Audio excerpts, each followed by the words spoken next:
Welcome everyone to the first, hopefully the first annual conference on dialogue, democracy, and religious pluralism in Africa. This project has been developed over a long period of time.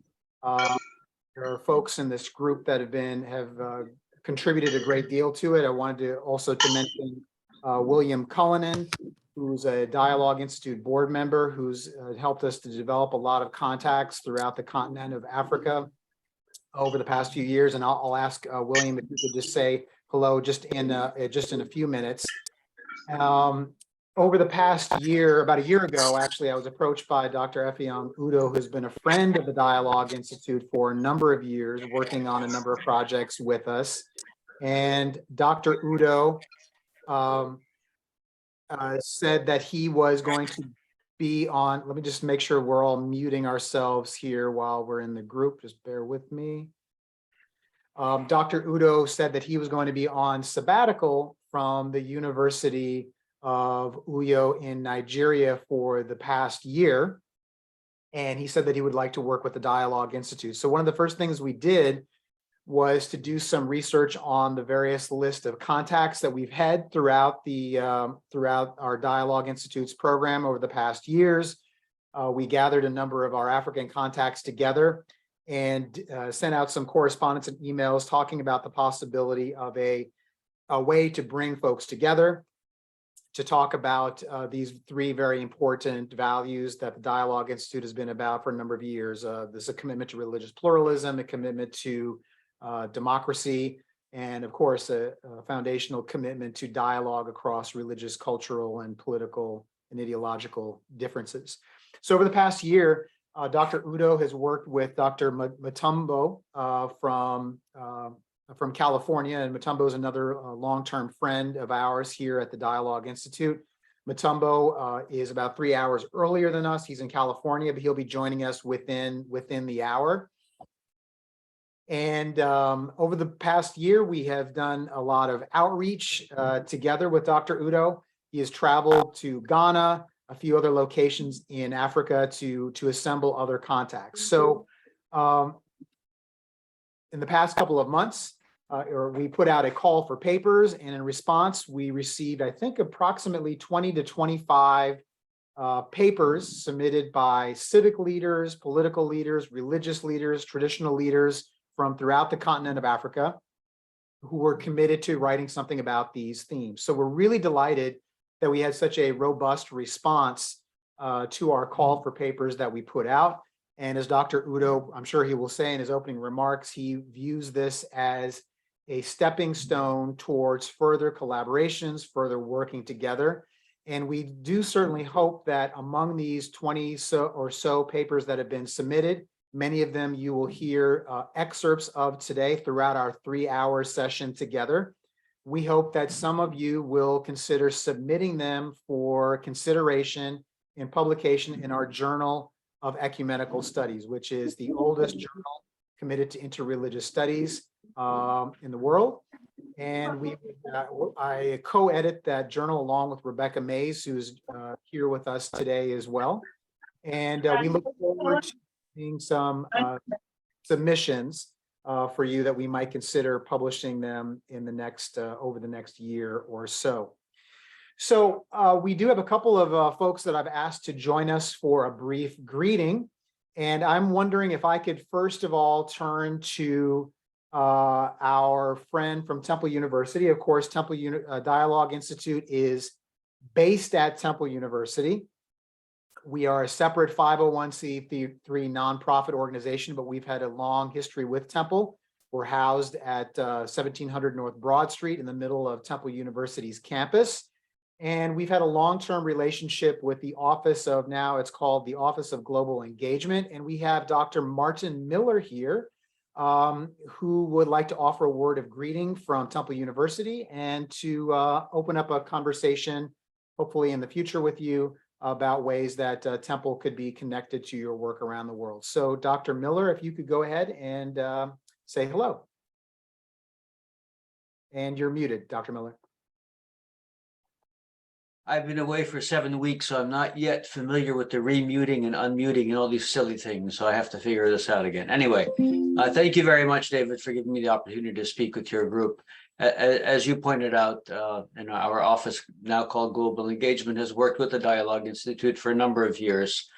I know that I have worked with Len Swidler, your retired director and your founder, if I'm not mistaken, since my arrival at Temple 25 years ago. So to continue this relationship is actually quite gratifying. I am not sure what we will be able to contribute to the current activity starting today, but I would like to say that I did have an opportunity, if I'm not mistaken, to meet Dr. Udo myself when he came to Temple 2 years ago, I think, maybe. Yeah, it was around that time, yeah. So if there are opportunities for partner universities to establish ties with Temple, for example, like University of Uyo was trying to do, I would be happy to have conversations with your colleagues about topics like that moving forward, or any other sort of relationship that we could establish at an academic level, since that is, of course, what our office does.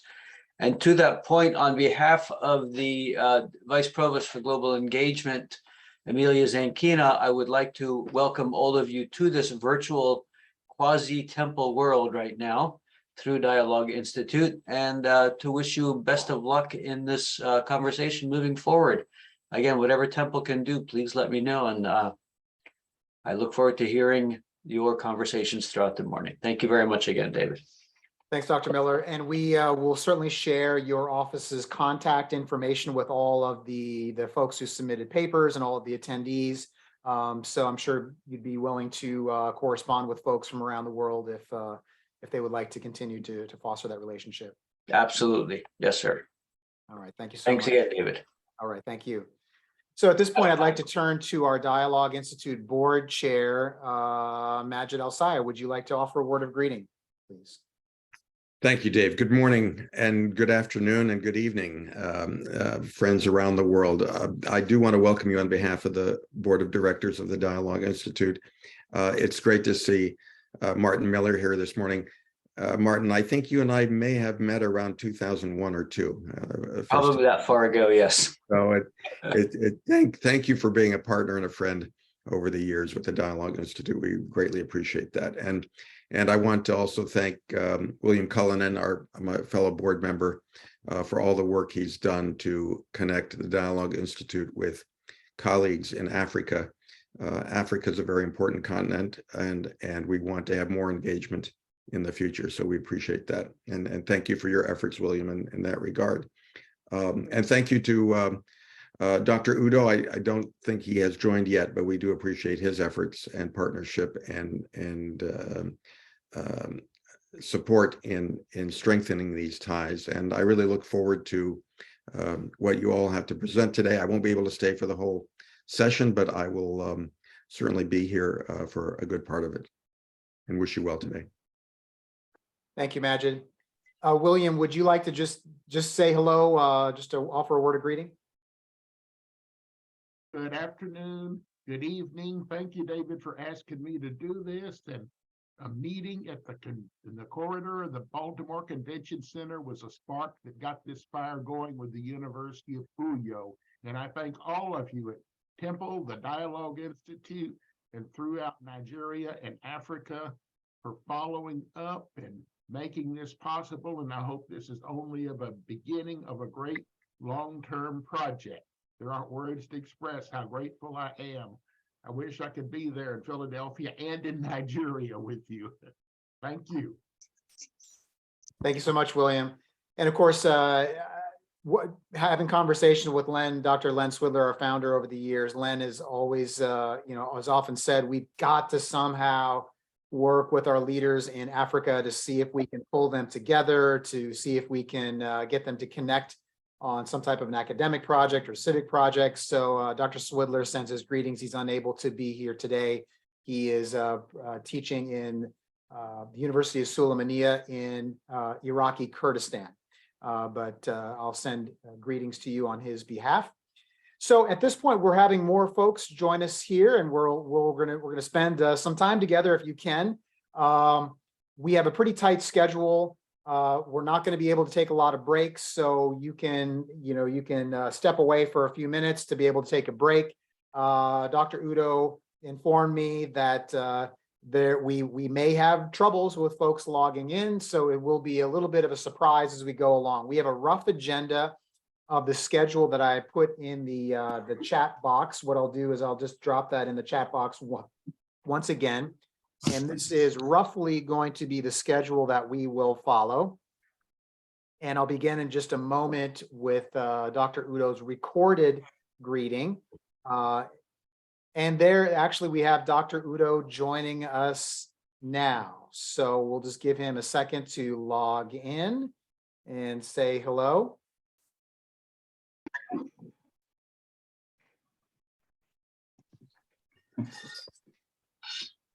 Okay. Effiong, can you hear us? Can you hear me? All right. Okay. Hi, Effiong, can you hear me? Yes, I can hear you, Dave. Sorry. Our internet facility has been actually the network is quite unstable, but the internet facility is great. Can you hear me now? Yes, we can hear you just fine. Perfect. So Effiong, Thank you. Thank you. Yes, we've already done the initial introductions. We've had Dr. Martin Miller from Temple University make a few remarks. We've had William Cullinan and Majid from our board make a few welcoming remarks. So I was just about to turn to your recorded greeting, unless you would like to offer a word prior to that. Would you like me just to go ahead and begin with your recorded greeting?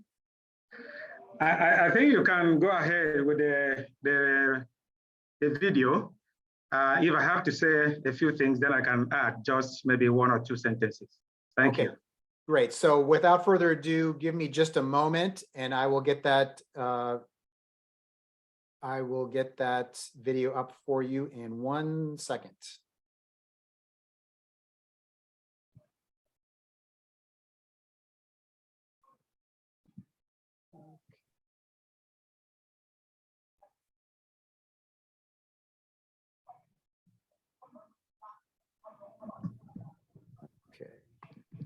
So as I begin to play, just if somebody could give me a thumbs up that you can actually hear the sound. So here we go. Greetings everyone and welcome to the first ever conference on pluralism, dialogue and democracy in Africa.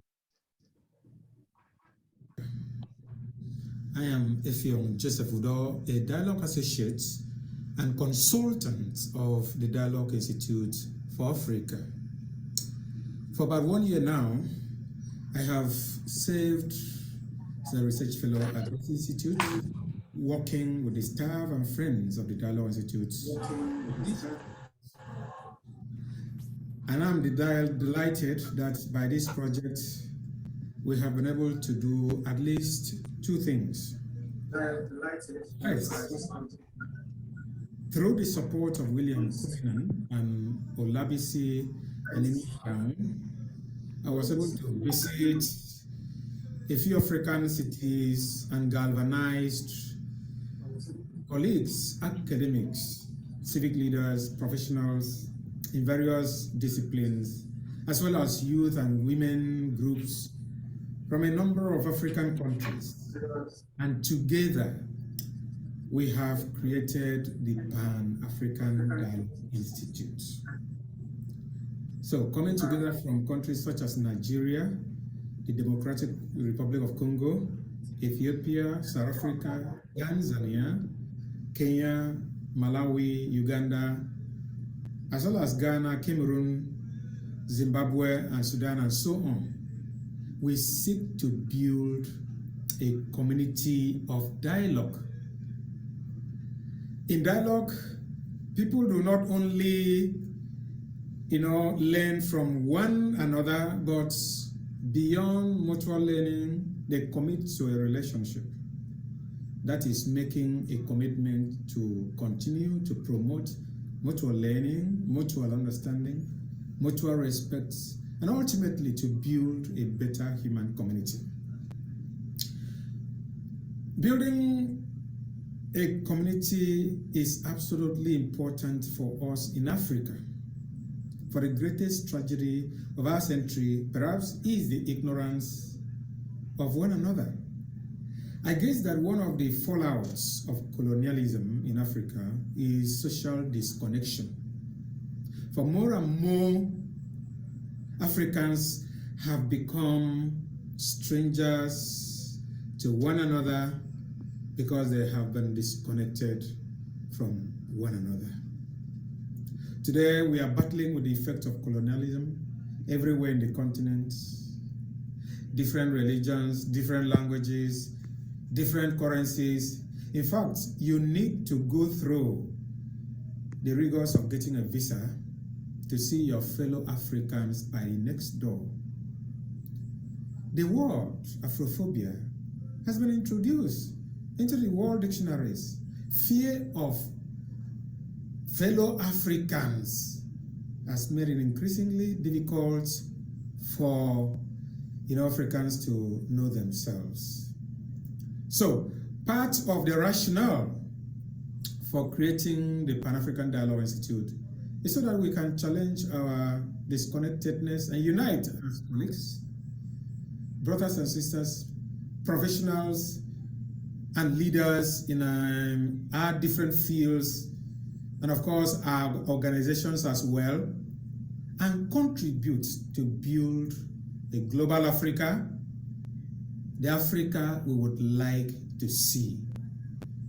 So we are like a think tank to foster multi-sectoral dialogue on issues around religion, culture, sciences, environment, law, economy, ICT, gender, politics. Politics not in the sense of partisanship, but in the sense of promoting democratic ideals and human rights in the continent. The Executive Council of the Pan-African Dialogue Institute just last week decided that there will be a public launch of the Institute by May 2023. I would invite all of you to watch out for the events. For me, the creation of the Pan-African Dialogue Institute represents a significant milestone that the Dialogue Institute at Temple has been able to inspire, especially by the inspiration and encouragement of the President, Professor Leonard Switler. And it is important to note also that the Pan-African Dialogue Institute works in collaboration with the Dialogue Institute at Temple. Now, the second thing that we are able to do is bring us together for this virtual conference today. We anticipate a time when we will be able to meet physically, not only online. So, in today's conference, the papers to be presented by our friends cut across thematic areas such as democracy and dialogue engagement in Africa, historical perspective of democracy and dialogue in Africa, biblical hermeneutics of dialogue in Africa, youth participation in dialogue and democracy in Africa, and of course, indigenous perspectives to dialogue and peace in Africa. As I end this note of welcome, permit me to acknowledge the assistance of Dr. David Kruger and the rest of the staff of the Dialogue Institute at Temple in making today's conference a reality. Thank you very much, David, and thank you very much, Dialogue Institute. Once again, welcome every one of you. Let us engage. Thank you and thank you.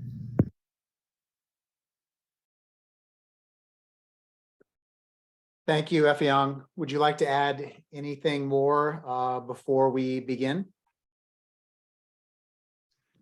Yeah, thank you very much, Dave. I think that all that I wanted to do had been done in that video. Just to thank you and for the great work you have done. To thank William for that great assistance, and Olabisi for the support as well, the entire Dialogue Institute. I think that in future, I mean the years to come, that we will do better, especially as we start today's conference. We almost like having a false start, but by next conference, we are going to learn from you and learn from the areas we couldn't, have done well, and then improve annually. Like I mentioned, the event is going to be annual events. This conference is going to be annual events.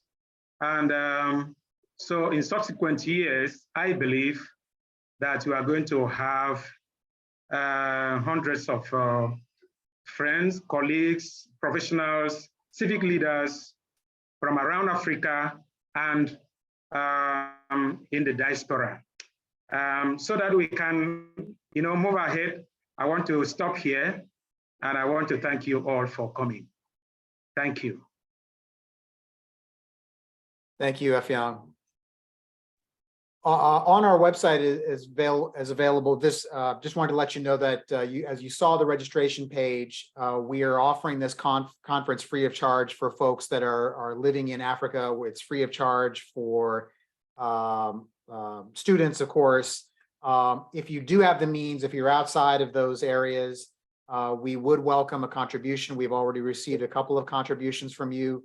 Of course, just to reiterate, the conference registration is free, but we do welcome donations, is what I'm inviting you to do if you do have the means to be able to do that. And I'll put the donation box in the chat box at some point once we get started. So thank you for your financial support to put this on. It did take a number of hours to really organize this, and but we're grateful and we're excited to be a part of this. So Effiong, without further ado, I think we are ready to transition into the first papers. And according to our list that we looked at yesterday, the first presenter is Serge Musa Serge Traore. Are you here today? And Effiong, we don't have a recorded video for him, do we? No, we don't have. So I sent him a mail, like I mentioned to you. I think he had some challenges. Sure.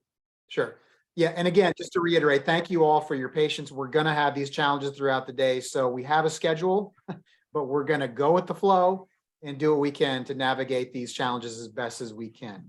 So, Effiong, how about we move on to next on the list is Eftabor Stephanie Efavotu. Is she here? Yes. Okay. And will this be a live presentation or a video? FFA2. FFA2.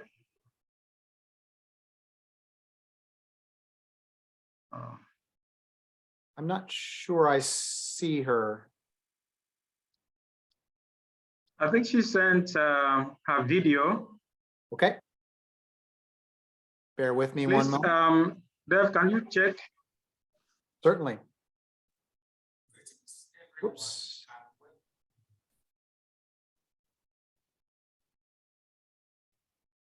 Effiong, I have videos from my Chiki, Seth Kinsey, and Wendy Benaya. And that's all the videos that I have. Okay. Oh, okay. So I think we can leave that one for now while I check the submissions. No problem. So next on our list, we have Cosmas Abu Sarba. Yes, please, I'm here. Thank you. So just to reiterate, Dr. Udo, we have a 7 to 8 minute presentation and then a couple of minutes for questions, and then we'll transition to the next. That's approximately the format we're using, right, Dr. Udo? Yes, I'm okay. Okay, terrific. Okay. So please, if you could introduce yourself just in a couple of sentences and then proceed with your presentation. Thank you so much and welcome. Yes, I am Cosmas Ebo Saba from Department for the Study of Religions, University of Ghana. Yes, I'm also interested in dialogue, so I've been writing about it. I saw your call for papers and I also put in my abstract. And my title is Navigating the Sacred Space Through the Prism of the 1992 Constitution of Ghana, the Role of the State. This presentation is in 4 parts. Part A is the introduction, which describes the religious diversity in Ghana as a secular state. Part 2 covers plural ideology and religious inclusiveness of Ghana's first president, Dr. Kwame Nkrumah. Part 3 discusses the concept of neutrality of state in religious plural environment. And then part 4 will be the preferential treatment for Christianity and Islam in Ghana and the neglect of minorities of minority. So the introduction. After a series of military regimes and failed attempts at constitutional rule, Ghana has made a firm stand on its choice for multi-party democracy. The emphatic acceptance of 1992 Constitution through a national referendum paved the way for entrenched provisions of the rights of religious beliefs and practices, as well as the organization of religions. The Constitution, which endows the state a neutral or non-interference rule, also mandates it to ensure that freedom of religion is constantly upheld by all. And so I have a data of religious diversity in Ghana according to 2021 population census. Christianity has 71.3%, Islam 19.9%, African indigenous religion 3.2%, no religion 1.1%, and then the others, which is 4.5%. Now the methodology, the paper adopts the historical narrative and analytical approach. Primary information was obtained from interviews of randomly chosen interviewees with exceptional knowledge of the subject matter. I also employed secondary sources as the 1992 Constitution of Ghana, information from the archives of the National Peace Council, and other relevant literature. I incorporated both qualitative and quantitative approaches to the analysis of data. Now let us look at the plural ideology and religious inclusiveness of Ghana. Ghana's first president, Dr. Kwame Nkrumah, soon after independence, adopted a comprehensive approach in dealing with Ghana's religious and sociocultural challenges. In his book, Conscientism, Nkrumah spelled out a political ideology based on all the various religious traditions, not only to decolonize Ghana, but also pave the way for its strong and prosperous future. Nkrumah refused to privilege one region over another and called for an ideology created within the framework of all 3 religions of Christianity, Islam, and indigenous religion. It must be pointed out that Nkrumah succeeded in blending purposefully the 3 main religions at the legal and ceremonial levels. However, at the grassroots levels, Nkrumah came to realize that meaningful change does not take place by mere direct pronouncements from state apparatus or conferences. However, this effort by the government of Nkrumah was timely and a necessary first step. Now let us look at the concept of neutrality of state. The neutrality of state has been a difficult concept. Some scholars have argued in favor of neutrality. An American philosopher, Robert Audi, in his paper, The Separation of Church and State and the Obligations of Citizens, acknowledges that the proper observance of freedom of religion is critical to nation states. He contends that the neutrality principle expresses the requirement that the state give no preference to religion or to the religious simply because it is religion or because they are religious. Some other scholars have criticized the concept of neutrality of state. Veit Badel, a professor of philosophy and sociology at the University of Amsterdam, has argued consistently that the principle of neutrality of state is impractical. For him, the idea that civic nations are neutral between ethnocultural identities is surely a myth, and the same is true for the state's presumed religious neutrality. He contends that even in America, the legal prohibition of the establishment of a national church had little effect on political, social, and cultural power of established Protestant Christianity. For many still recognize in American politics to a large extent the influence of Christianity, not only internally, but also foreign policies. Now let us look at Ghana, Christianity, democracy, and national heritage. Ghana is a maiden democracy, and as it has attempted to fashion out its role in a religiously plural environment, the state is at the mercy of these religious organizations in terms of their conflicting demands. The constitution is always an unfinished product. It is the first stage in the various processes by which freedom of religion could be actualized. It behoves of the stakeholders such as the individual, the state, and the religious groups to continue the unending path of challenging and making sure that the second stage, which involves the application or the implementation of the laws, is carried out to the satisfaction of all. Now there's the need for national conversation then. This pursuit for equality for individuals, religious groups, demands a national conversation on the way forward. This national conversation must hinge on the future of religion, democracy, and then the national heritage. In Ghana at the moment, the all-important national discussions take place on many fronts. In the first place, there is an ongoing national debate among various groups, religious groups and lawmakers about how best to regulate religious practices in the country. Government officials, religious leaders, and the members of National Peace Council continue to work on a regulatory framework that will ensure religious rights are protected and policies deconflicted. In the midst of all those discussions of relevant stakeholders, there is the building of the National Christian Cathedral by the state and for the state. Many are those who are of the view that Ghana deserves a national cathedral which will serve a multi-purpose function as a symbol of national unity, foster cooperation, and attract tourists. Yet many Christians and Muslims are displeased not only with the role of the state in executing the project, but also the national and unity roles it is expected to play. Now, there is also preferential treatment for Christianity and Islam in Ghana. Over the years, the state has been struggling to be truly neutral in all cases.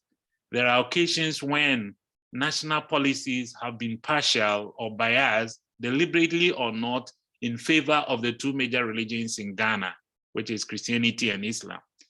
Although the Constitution of Ghana, for instance, recognizes the existence of religious organization as relevant civic society organization that must have representation in essential national matters, yet the representation of the other religious minorities is often not granted.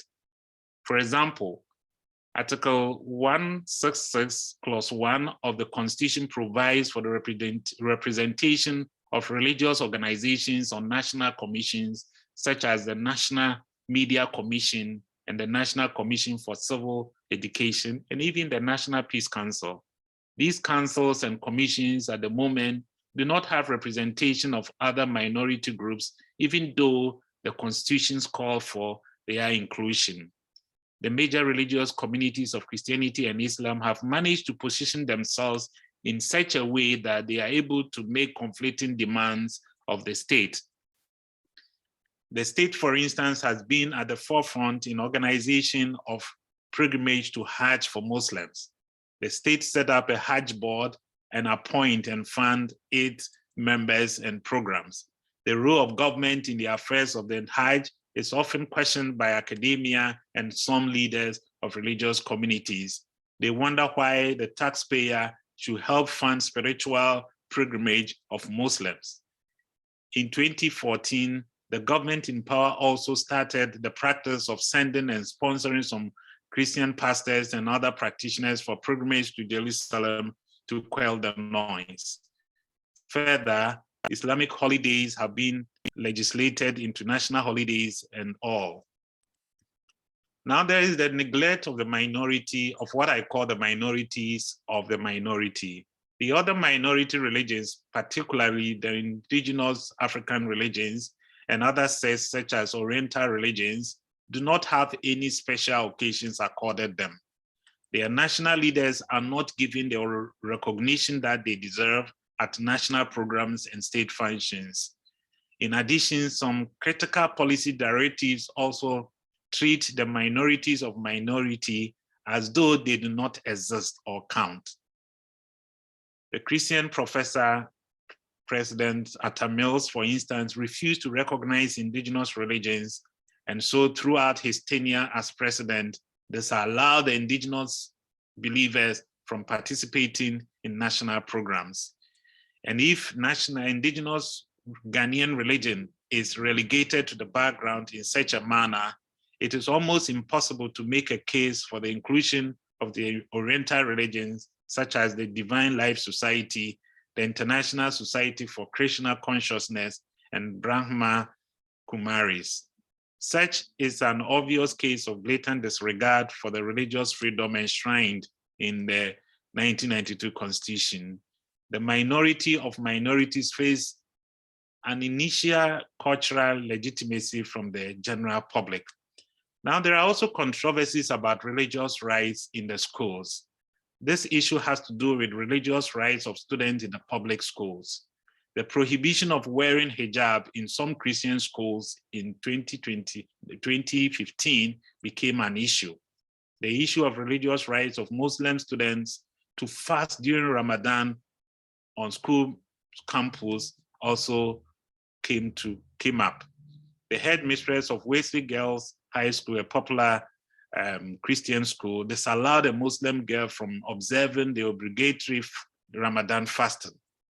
Now, the Ghana Education Service, the state agency, appears until recently to be deviating from their own directives, which permitted religious groups to keep some of their practices and traditions in the schools.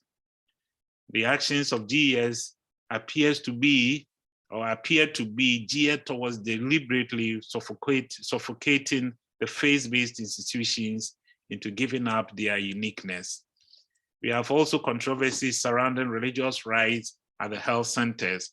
Some Muslim groups such as the Muyad Social Service has become notorious for channeling misgivings about Muslim-Christian dialogue with regards to provision of health facilities. The Muyad is working assiduously to ensure that the hijab is worn by Muslim staff in all Christian hospitals and health posts for the promotion of Christian-Muslim dialogue in Ghana. The group alleges that some nurses, staff, and students are denied by superiors in their duty posts the religious rights to cover their hair wearing the hijab, which is obligatory dressing identity for Muslim women, while at the premise of the hospitals.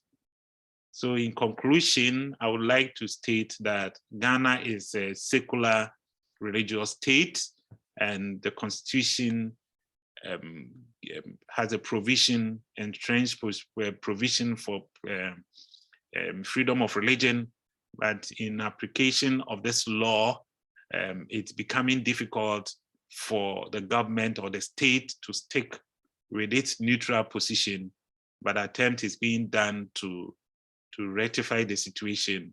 And then the minorities are also called upon to work hard to get the rights for that they deserve. Thank you.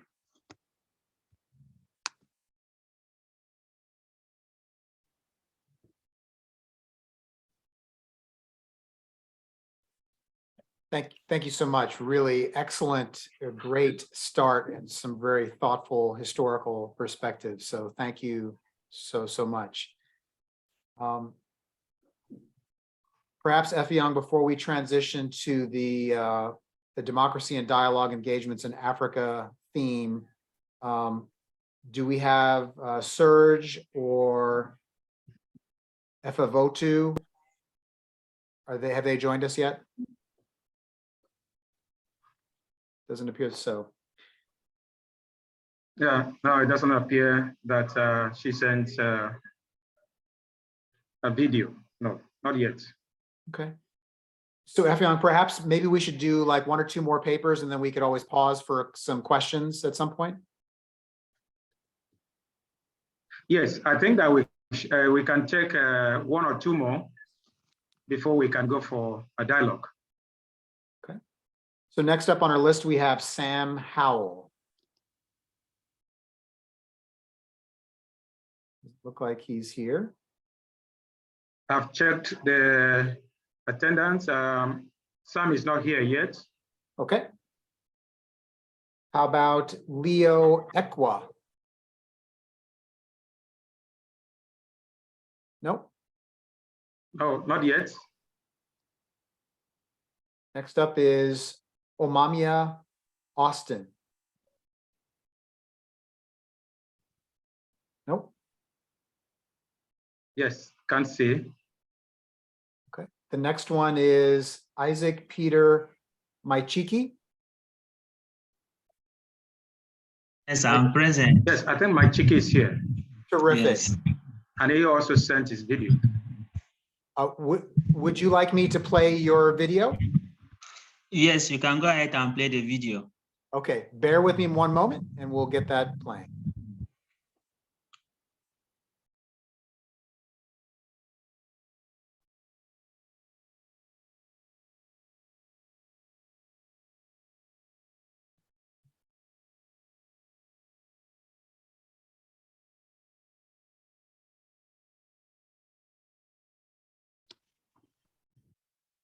Oops.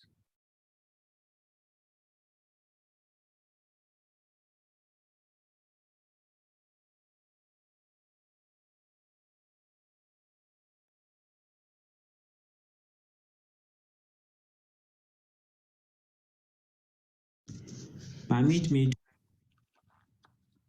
to stand on the existing protocol already established. My name is Isaac Mechiki from Kaduna State College of Education, Gidanwaya. I hold a master's degree in interaction of religion from University of Jos. My co-author is by name Akwe Samuel Victor. He's a PhD student in interaction of religion from University of Jos. The title of our paper is Democratic Ideas for Political, Economic, and Social Development in a Pluralistic African Society, a case of Kaduna State. Democracy affects human life in all ramifications.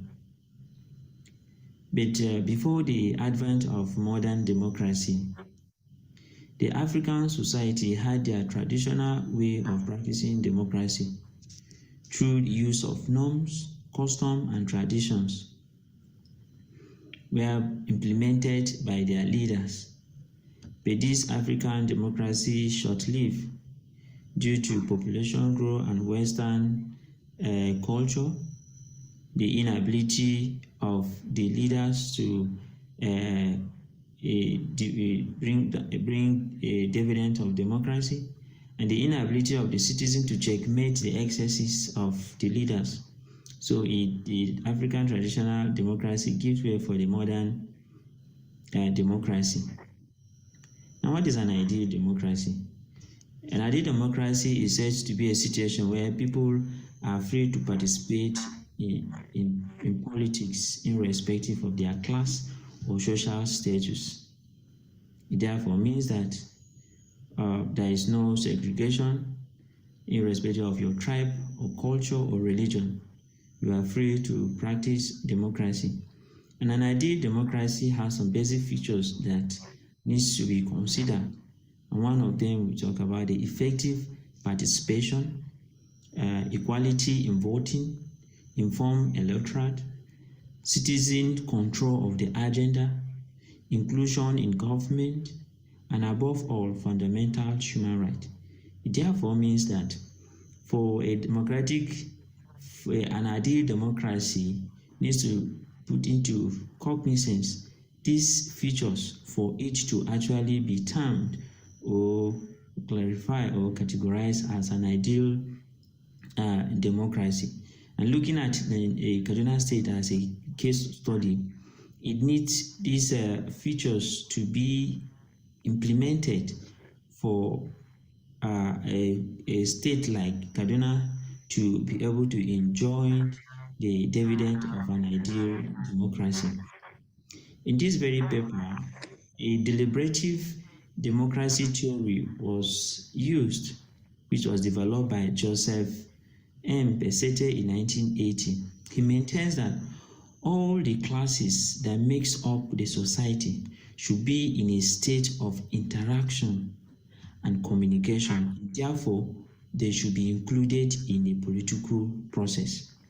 Now, a pluralistic society needs constant communication and interaction due to diversity due to ethnic diversity and religious wise.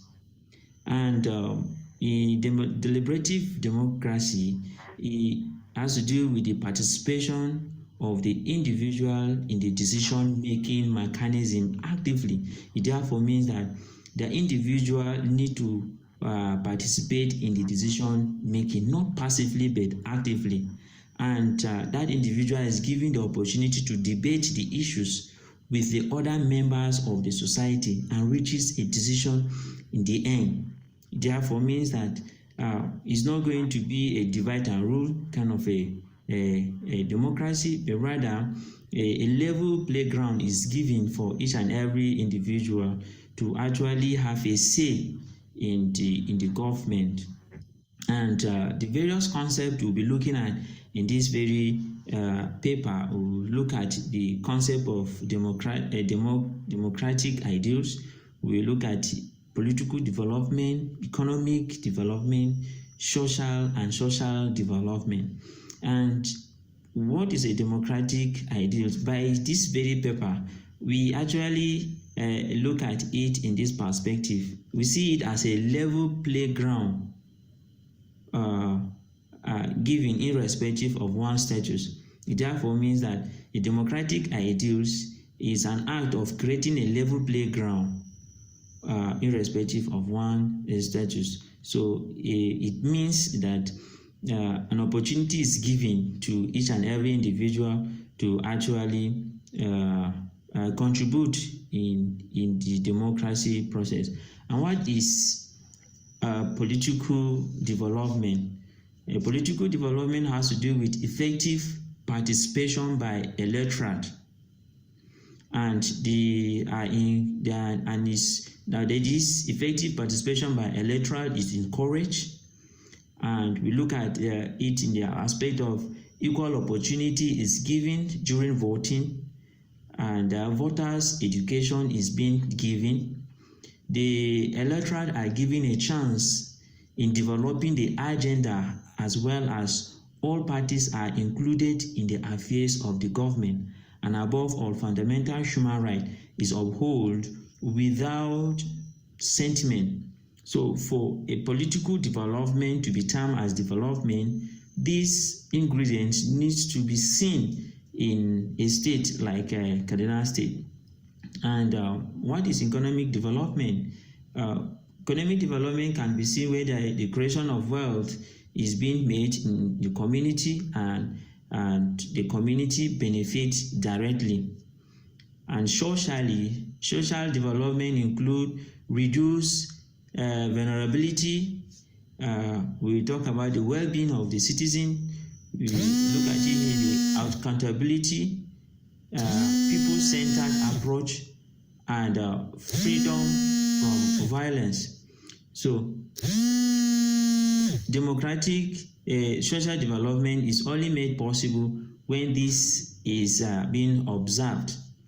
Now, interestingly, how can the political, economic, and social development be achieved using ideal democracy?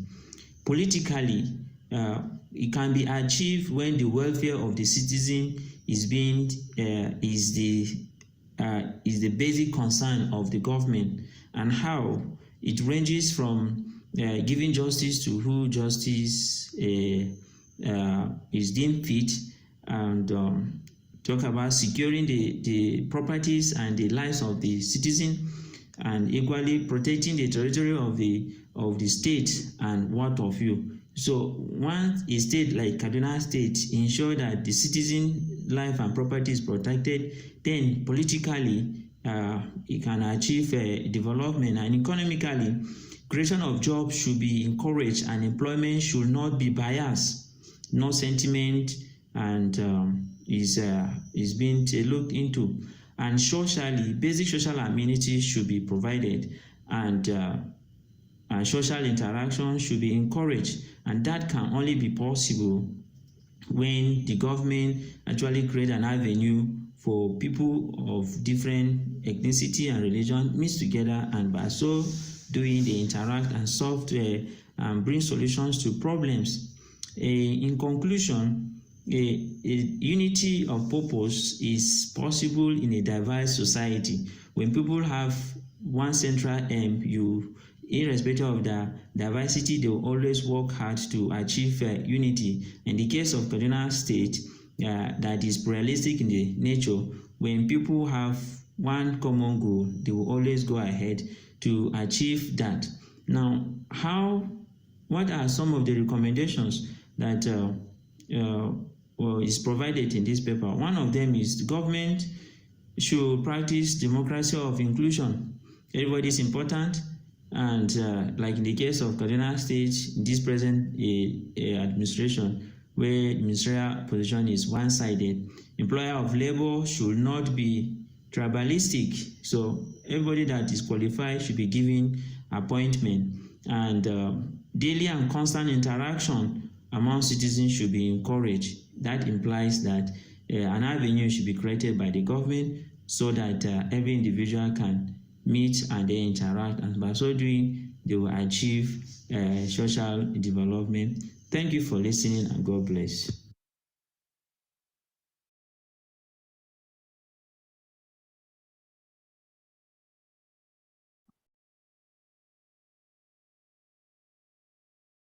Thank you so much. Another excellent paper and presentation.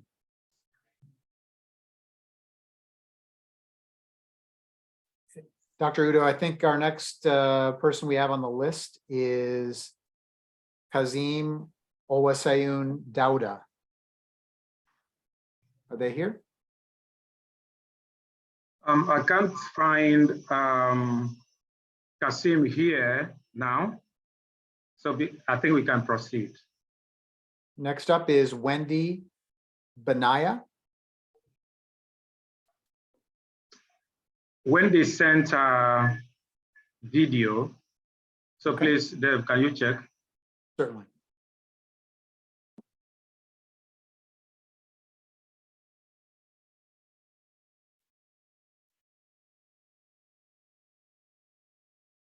Yes, I see a video, and I'll share it momentarily.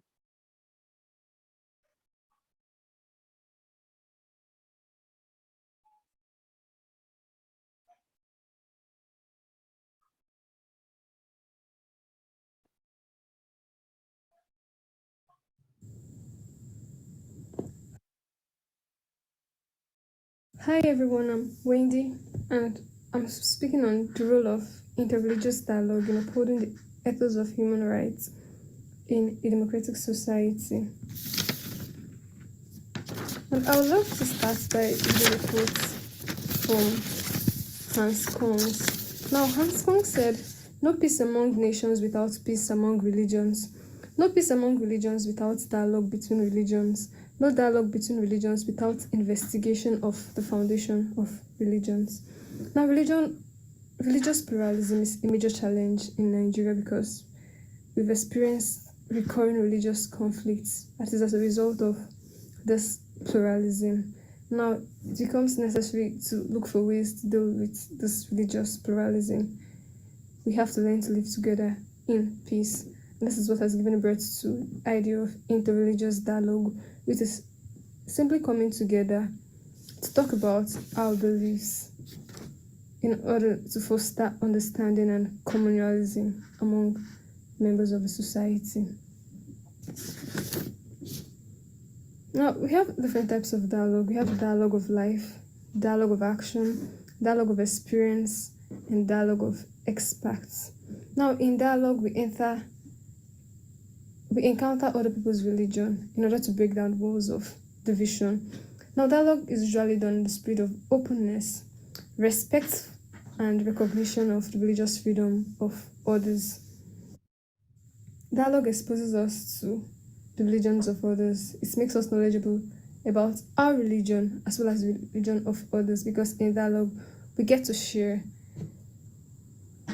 our values, we share our beliefs, and we also work together.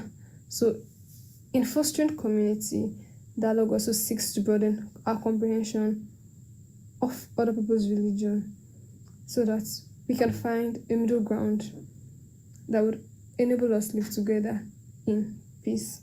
Now, in dialogue, we are not just talking about our differences. Dialogue exposes us to our similarities as well as our differences. And the beautiful thing about dialogue is, in dialogue, we learn to think about differences in a self-reflective manner, how our differences affect us, how it also affects the other people we live with in the society. Now, certain obstacles limit the practice of dialogue in every society. We have Christianophobia, we have Islamophobia, which is the fear of anything Christian or Islam. We also have ignorance.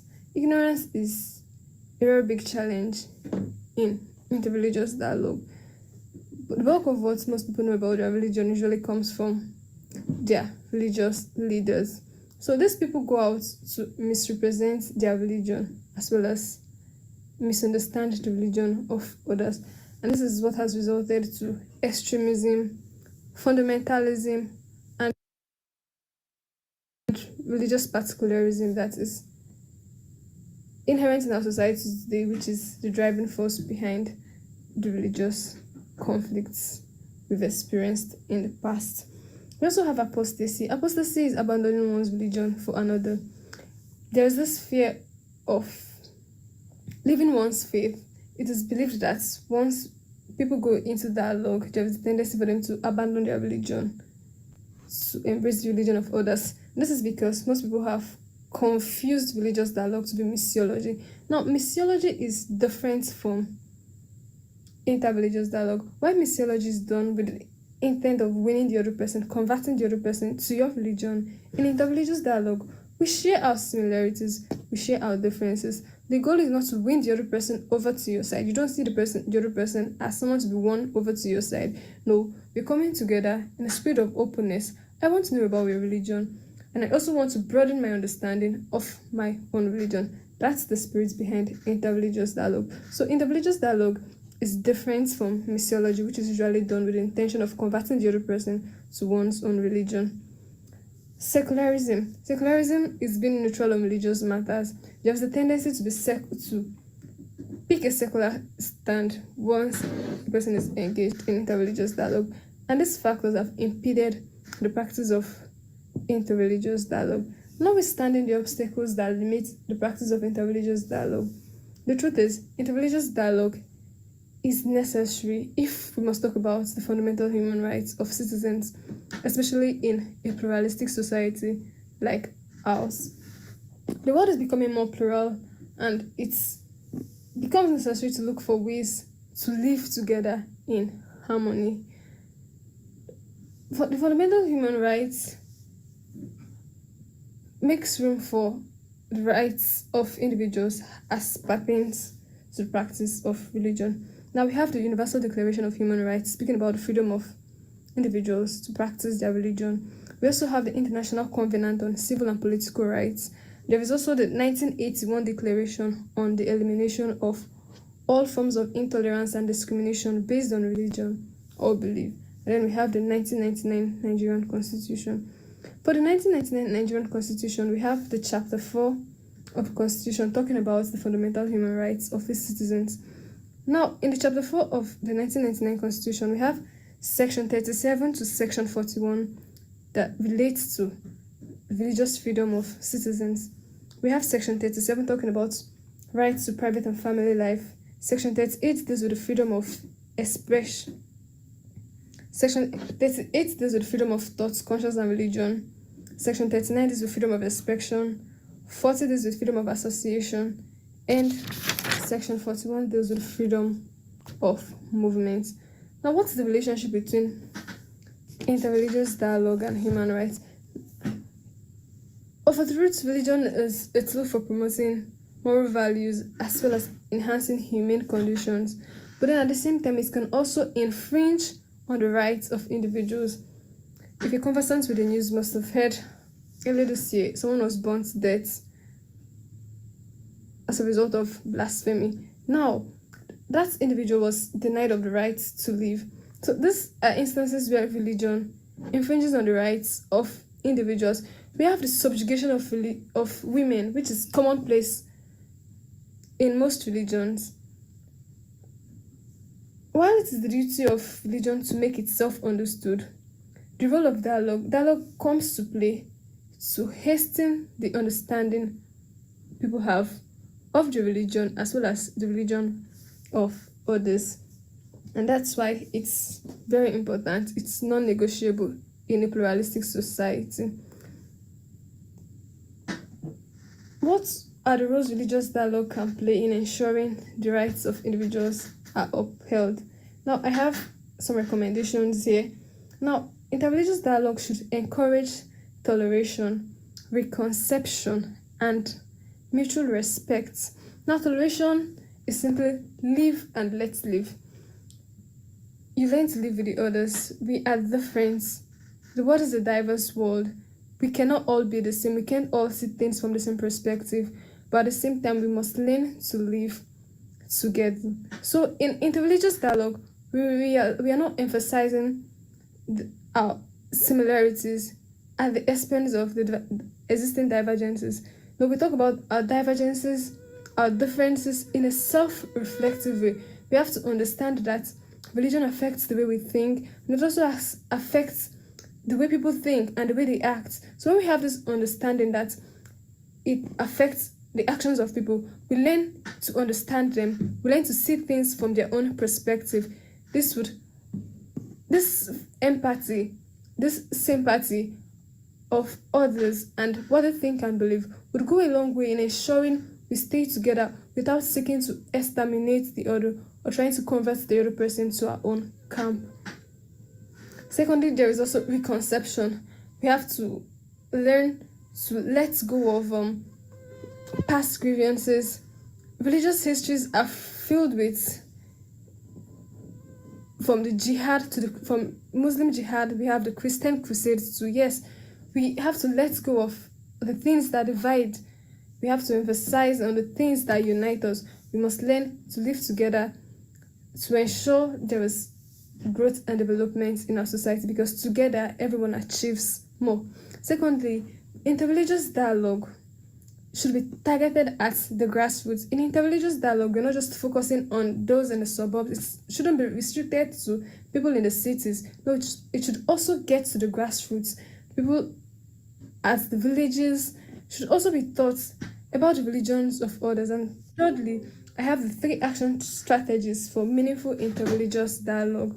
Now, what are the 3 action strategies? The first is religious education, inclusive religious education. What do I mean by inclusive religious education? In inclusive religious education, you're teaching everyone about the religion of others. You're not just streamlined to the person's religion. We get to learn about the religions of others, what they believe, their worldviews. This goes a long way in helping us see things from the other person's perspective. Secondly, we have the pastoral dialogue. In pastoral dialogue, individuals become cognizant of their religious teachings. And then lastly, we have inculturated dialogue. In inculturated dialogue, we adopt traditional values and concepts.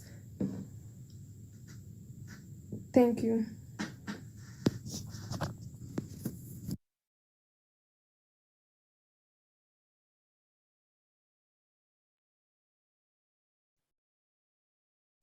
Thank you very much. Another excellent presentation. Next up on the list, we have Mutumbo and Kula Sengha. But we've had some difficulties, I think, Mutumbo, with your ability to unmute either your video or your microphone. Is that still the case, Mutumbo?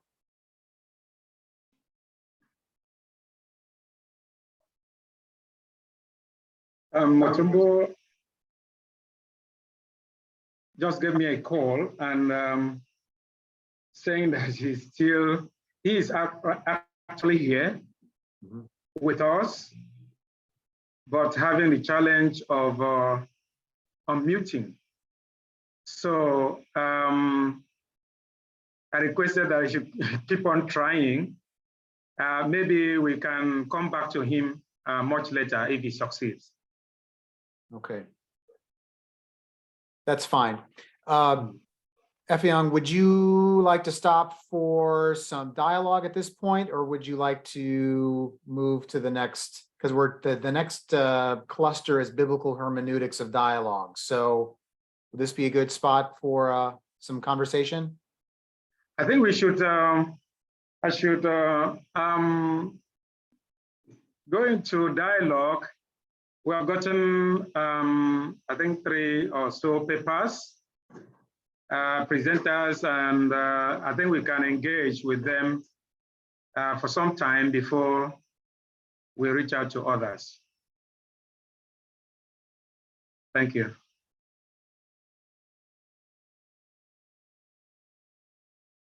Effiong, do you have any questions? You're more familiar with the papers since you've been looking at them. Do you have any questions that you see emerging, or comments or observations? Or would you like to just open it up? Yeah, let me begin with a friend and our colleague, Cosmos. Cosmos, thank you very much for joining us. I was thrilled by your paper, and I wish that I knew you. At the time I came to Ghana, I think it was either May or so, I would have, come to your university. I know about a couple of persons in your university. Thank you for joining us. You're welcome. Yeah, the paper you gave was quite insightful, talking about your constitution. But you seem to have mentioned that the constitution seems to have preference for Christianity than other religions. Am I correct? No, what I was saying is that the constitution is fair, but the application of the constitution, which oftentimes, because Christianity and Islam, they have the majority of the Christians and Ghanaians and Christians and Muslims, it sort of tilts towards them and favors them in the application, not the constitution itself, because the constitution is an ideal document which fights for freedom of religion for everyone. But the problem is with the implementation of the law, and sometimes when the other group is in the majority, it has a lot of people in government, and at the round table, decisions are taken, and often it goes against the one which is not there. Yes, and of course, I also listened to you when you mentioned, I think, a former president refusing to recognize even indigenous traditional religion. Yes, yeah, that is true. He was a Christian, a very charismatic Christian who didn't like the indigenous religion. So even at the national level, programs for independence and other places. Initially, before he came, the traditional priests were also invited to be at the celebrations of national status, but he refused to invite them to come. And so that was a blow to them. But after him, things have changed because he was basing his own thing based on it. I believe that we heard that his pastor advised him not to do it. His pastor was TB Joshua. And so he advised him probably not to allow the indigenous people, pagans, to get involved or closer to him or something. And that is why he refused to allow them. For the 4 years that he was president, they were not allowed to participate in national things. Yeah. But after him, things have changed. Yeah. Good. I'm pleased to hear that last part because, you know, in the sub-Saharan Africa, when it comes to social cohesion, which includes religious, you know, religion, Ghana seems to be much friendly, much inclusive, than, you know, countries like Nigeria, you know, and so I'm happy that you have mentioned that last part. Things are changing, but then, do you think that since the document, the constitution is not actually the issue, the problem, but the application, now even the application is still vague, and it depends on the leaders, those who are either in governments, you know, one president, you know, not recognizing, or another president recognizing the minority religions, or so on and so forth. Where do you think the problem lies? Don't you think that it has to do with maybe either religious, maybe deficit of knowledge? I wouldn't like to say religious illiteracy, maybe deficit of knowledge in matters of religion by politicians, by our leaders, and so on and so forth. Do you include in your paper the fact that people, I mean leaders, political leaders, should, you know, be conversant with interreligious dialogue? Yes, certainly they need to be involved. The leaders, you know, sometimes they apply the law for political gains, sometimes. So they look at the majority religions and they want to favor them, to please them because they have the numbers. Yeah, but generally, people don't care so much about the other person's religion. People are free to allow people to belong to whatever religion they want. But you know, in Christianity, there is always a section of Christianity that looks down on the African indigenous religion and also the other religions. And you know, in Ghana, Oriental religions like Hare Krishnas identify themselves to be African religion, not Oriental religions. And so they identify themselves with African indigenous religion. So there is a section of Christianity which is against them. And that has also affected the way people relate to those religions. Of course, things have changed. So what I was trying to portray is that, you know, the Constitution is always the ideal document, and it always is the first stage, and there are other things that individuals have to do. Even the minority itself has to fight for the right to be more involved in things. You just don't have to be there and think that somebody will always fight or struggle for you. You have to ask for, if you are not represented on national then you have to ask for it. Why am I not there? Why am I? And they will probably it was, and they were not before they thought they are normal. Because if you look at 2021 population census, 2010 they were 0.8%, the minorities of minority. But now they are 4.5, which means their number is growing. And you have to fight your own cause, in my view, for you to be heard, to be heard and to be allowed to do the things that you do. Because the majority in any country will always have the influence, because if there's a commission and they are almost 8 out of 10, then obviously their views will be heard.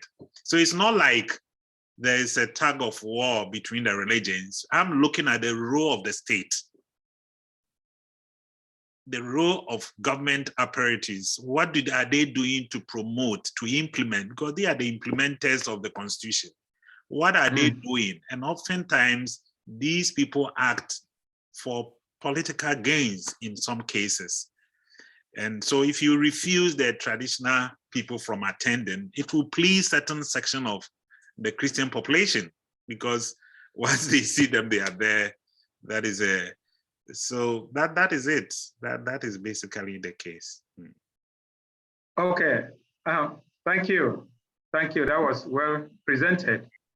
So, Dave, there is a question from Machiki to Cosmos as well. Yes. And he says, for the state to pay for pilgrimage, is that an ideal for Ghana? Because you said that the state is secular. Oh, yes. That is why I said the neutrality role of the state is a very difficult concept. Yes. So the concept itself is very debatable. And so should it be that governments should not be interested in religions at all, or they are also to help them to do?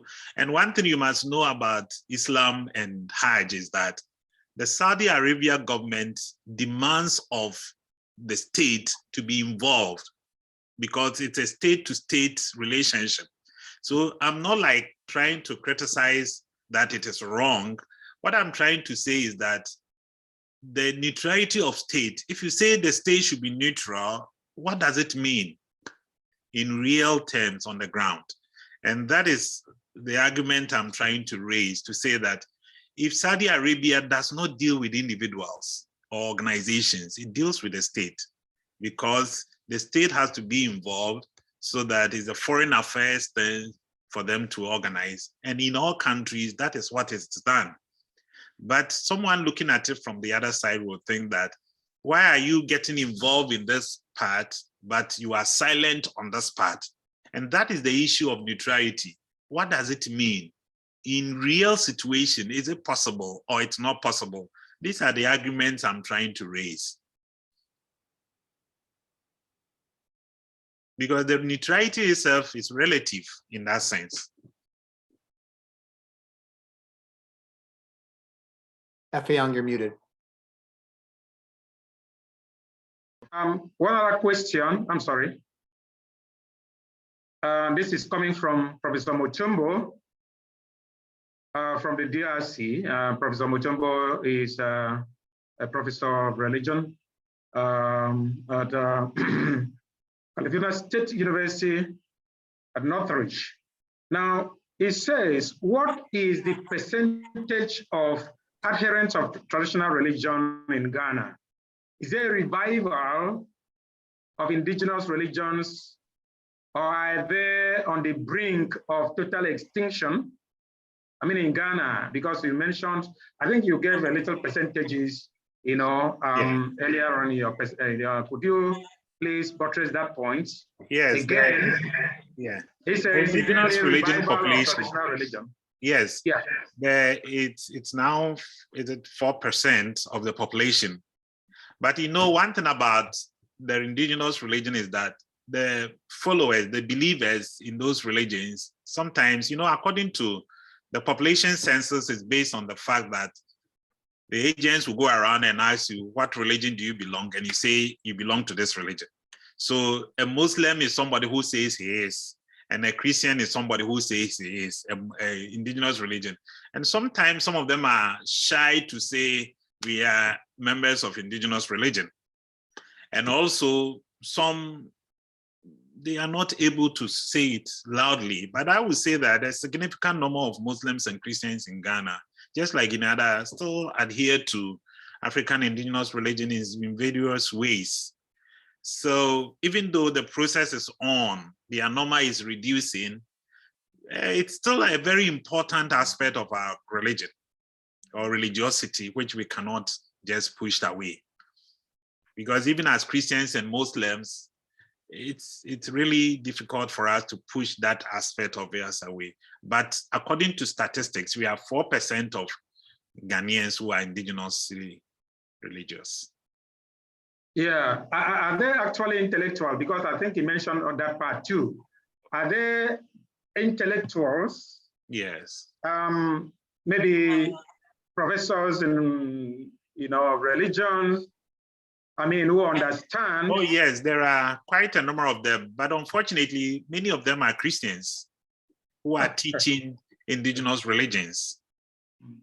So I don't know to what extent they are trying to be objective and try to, but to get, there are few indigenous religious believers who are lecturers, who are intellectuals. Many of them are practicing it at that level. And many of the intellectuals are practitioners, but they are not leadership. They are not in the leadership of, or in the leadership of those religions. And so that is the problem they are facing now. Intellectuals are few. Many of the lecturers who are teaching those are not believers, or they are believers in some other way. Yeah, some are believers. These days, it's hard to tell generally. You ask the person, what kind of religion do you belong to? The person will say something else, but on the other side. So intellectuals of indigenous religion are not many. That's fine. But intellectuals assess the religion. They go to them for advice, for political advice and all that, religious healing and all that. They assess whatever they have to offer. Afian, there were two other questions that came up. Father Agundape had a question he sent to me in the chat, and then there was also a comment by Jeffrey Manassa. Maybe he'd like to restate the question, but could we turn to Father Agundape? Yes. Agundape. You're muted, Father Agundape. Good. Yeah, thank you. Good afternoon, everybody. Good afternoon, Dialogue Institute. Good afternoon, customers. Briefly, for those who do not know me, I am Reverend Father Joseph Ogundipe from Oyo Diocese. I am expert in Islam and interreligious dialogue, and presently I am one of the consultants to Pope Francis in Rome on Islam and Christian faith. So this conference is really a great opportunity for me to also write my report, because hopefully by next year, we should be having a consultants meeting in Rome. And I believe that part of the materials here will be of great benefit, because I'm going to write about the entire Africa and what is happening there. I have also traveled for some time. I've been some part of Africa in the last few months. I was in Ghana, I was in Togo, I was in Gambia, I was in Senegal, just to feel the pulse of what is happening, especially with Islam. And I want to thank Dialogue Institute again for this conference. For me, because we actually practicalize the theories and the principles that we're talking about. I work in the grassroots with the people. Now, based on what Dr. Cosmos has said, I can tell you that 45% of Muslims and Christians are actually adherents of African traditional religion. Like you said, many may want to deny it. But unfortunately, our government is also not helping. And that is why I feel that one of the things we should be talking about, because I believe that after this, we are going to have a kind of communique that we actually translate to the grassroots, because that has been one of the problems. We talk up there, but when it comes to working on the grassroots, we don't find anybody doing it. I don't know if you are with me. So how do we translate this? Now, many people are getting it wrong, the involvement of the government in spiritual pilgrimages. Many people are getting it wrong. You just said something, I believe many people don't understand the reason why Saudi Arabia will want to work with states, but not all the states. There are some other places where individuals go on pilgrimage themselves. And for some people, it's also another means of forcing people into bringing your own concept of religion into it. Now, for democracy, the best form of democracy comes in dialogue. Any democracy without dialogue is authoritarianism. It is authoritarianism. So my question is, in all these situations, how best can all these principles actually affect? Because everything is about the government. The policies of the government that translate into individuals.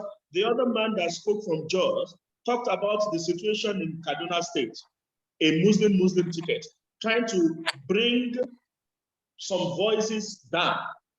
So mine is just a question on how best can we translate all this so that the less of principles. I have been involved in the work of interreligious dialogue at the grassroots for almost 15 years now.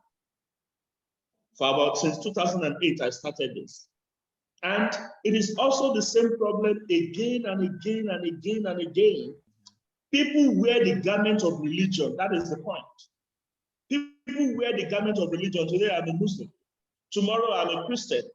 But I have met youth, because a good number of our youth are now going back to African traditional religion in different forms. Because for them, Christianity has failed. For them, Islam has failed. There's a growing number of people daily. I meet them. I have encountered them. I was in the northern part of Ghana in June, July. I was there.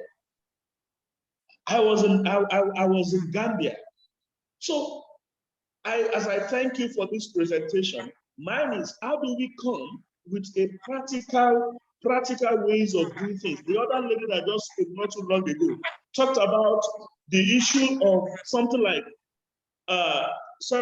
she talked about something like religious education, dialogue of education, pastoral dialogue. She talked about incorporation. These are things that the church has spoken about. And that's it. But how do we bring the values, the core values, so that whoever is involved in governance will understand, that it's for everybody, not to come and promote Islam or not to come and promote Christianity, but to follow the Constitution, which is an ideal document. Thank you very much. Yeah, thank you.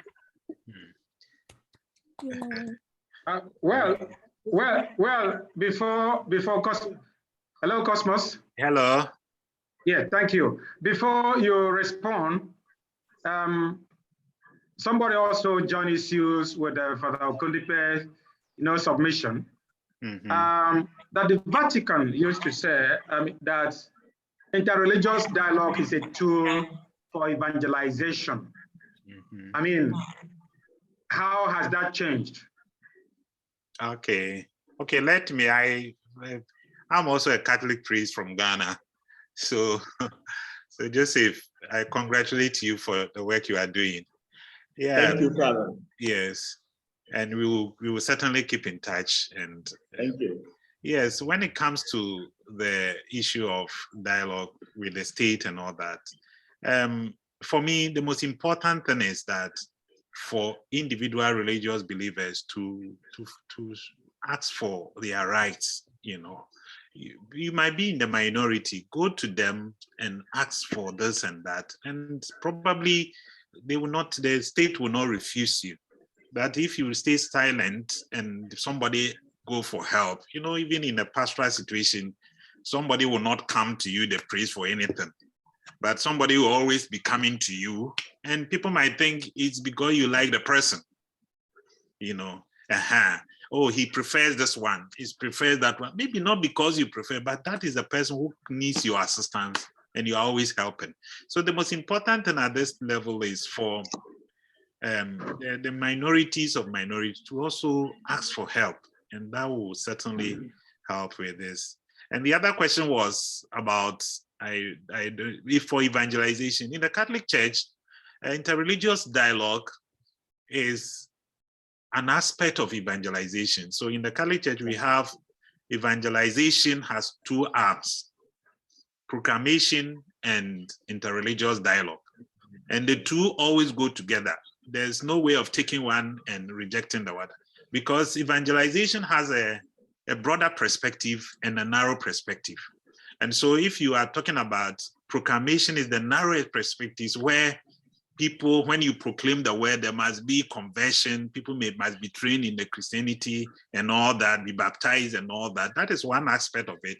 But there's another aspect of evangelization that deals with the totality of humanity, provides assistance to people who might not even be Christians in that case. So we look at it from, yes, evangelization, interreligious dialogue is an aspect of evangelization, but it does not replace evangelization. There's other aspect, which is also proclamation. The two are two sides of the same coin, and you can't take one and reject the other. So in the history of the church, over time, proclamation took the better side of evangelization, and it became synonymous with it. But in reality, evangelization has two main aspects: one proclamation, one interreligious dialogue, and the two has to go together for effective evangelization to take place, because you cannot ignore those who refuse to accept the message. If you proclaim and they say, we don't like it, do you just leave them on their own? Will God leave them on their own? Those who are not Christian, don't they also have rain fall on their land and all that? Do Jesus or God, or does he ignore them in his dealing with humanity? No. So we as Christians and also members of other religions cannot ignore the others who refuse to join our religion. We have a responsibility towards them. And interreligious dialogue is what works really for such people who, for obvious reasons, will refuse to be Christians or will refuse to be Muslims, probably because they have a tradition, family tradition. Some have been educated, socialized to reject certain traditions of other doctrines and all that.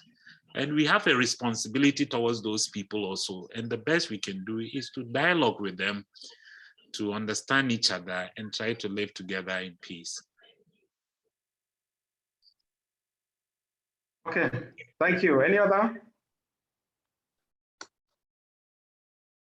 I had to step away for a moment, but I know that earlier on, Jeffrey Manassa posed a question.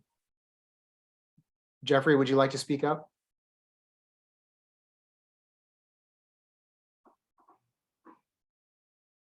Yeah, good afternoon, good morning, good everyone, based on the location. Sorry for a background voice. I'm just at home now. It's late in Malawi, 5:37. Thanks for the very brilliant presentation from both presenters. But actually, I went direct to Ghana, to Cosmos. My point was looking into the protection of sacred site, because okay, I reflect it in a sense of how Malawi goes. In Malawi, even though we claim that we, like most of government, has some strategies to protect the sacred site, but the sacred side doesn't enjoy such protection of the legal, especially the legal protection. So that has been bringing a lot of complication, looking into what Constitution is saying and what practically people are doing on the ground.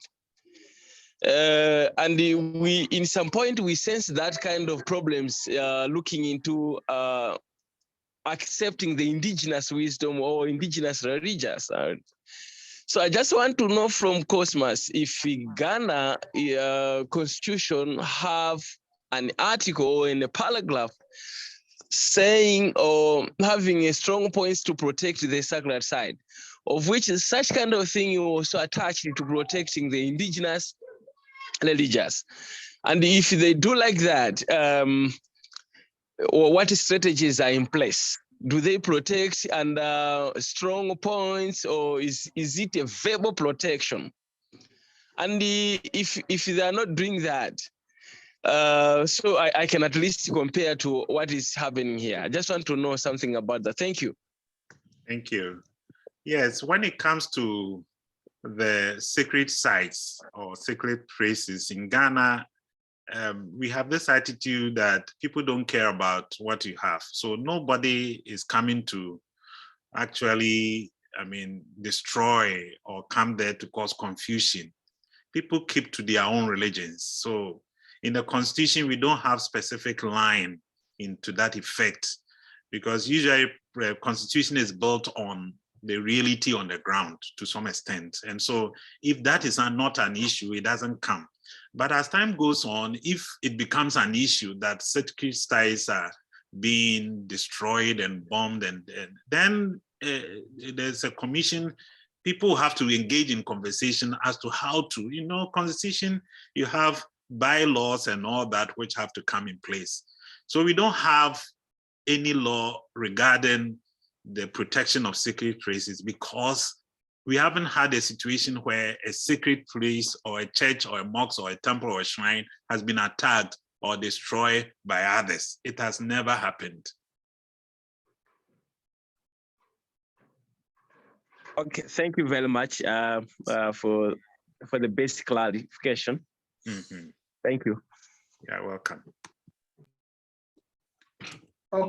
Okay. Yeah, Dave, there is also a question here.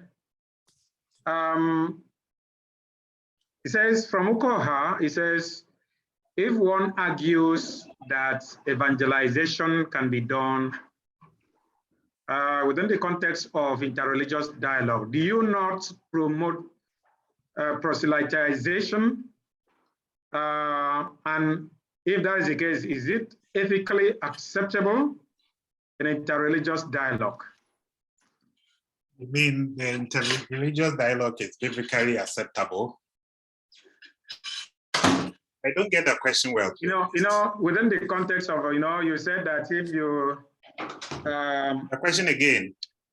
The question is, if one argues that evangelization can be done within the context of interreligious dialogue, do you not promote proselytization? Proselytization, where you have to, that is conversion, you go to convert, make people to become either Christians or make people to become Roman Catholics, and so on and so forth. Is that ethically acceptable? I have said that evangelization has two components, interreligious dialogue and proclamation. And both of them have different objectives. Both of them have different objectives or targets. Interreligious dialogue does not call for immediate change of religion, but proclamation demands an immediate change of religion. And so the two work together. Maybe eventually over time, things will change. But dialogue does not target conversion immediately. The purpose is for us to live together. And if eventually people want to change their religion, they come to you. For me, the people I have converted into Christianity, I did not go talking about Jesus to them. I just became their friends. We related for a long time. Then one day they begin to talk about, hey, who is Jesus? Who is this and that? Explain this and that. Then eventually they got converted. My intention was not to convert them, but my intention was to just show love to them engage in dialogue with them. And if eventually they want to convert, fine. If they don't want to convert, also fine. But you know, in dealing with dialogue, you can reform them wherever people can love wherever they belong to, in my view. Yes, Christians talk about love, but love can always be practiced anywhere. That's fine. Thank you. Mm-hmm. I think that, Dave, we can continue with other presenters. I know that I have questions for my Chiki and Wendy, but I think I will send my questions to them directly so that we can reserve time for others to present. Okay. So the next papers that we have on our list that we're transitioning into a theme, biblical hermeneutics of dialogue in Africa. We've got 3 papers. Effiong, you can remind me who's here. We have a paper by Gerald Umaren from University of Uyo, Nigeria. We have a paper by Michael Nwoko from Abia State University in Nigeria. Do we have presentations available for either of those? I sent you an email not long ago. Gerald sent his video. Got it. Incidentally, it's a YouTube. So Okay. If you're able, can you play? Yes. Bear with me one moment and we'll get right there.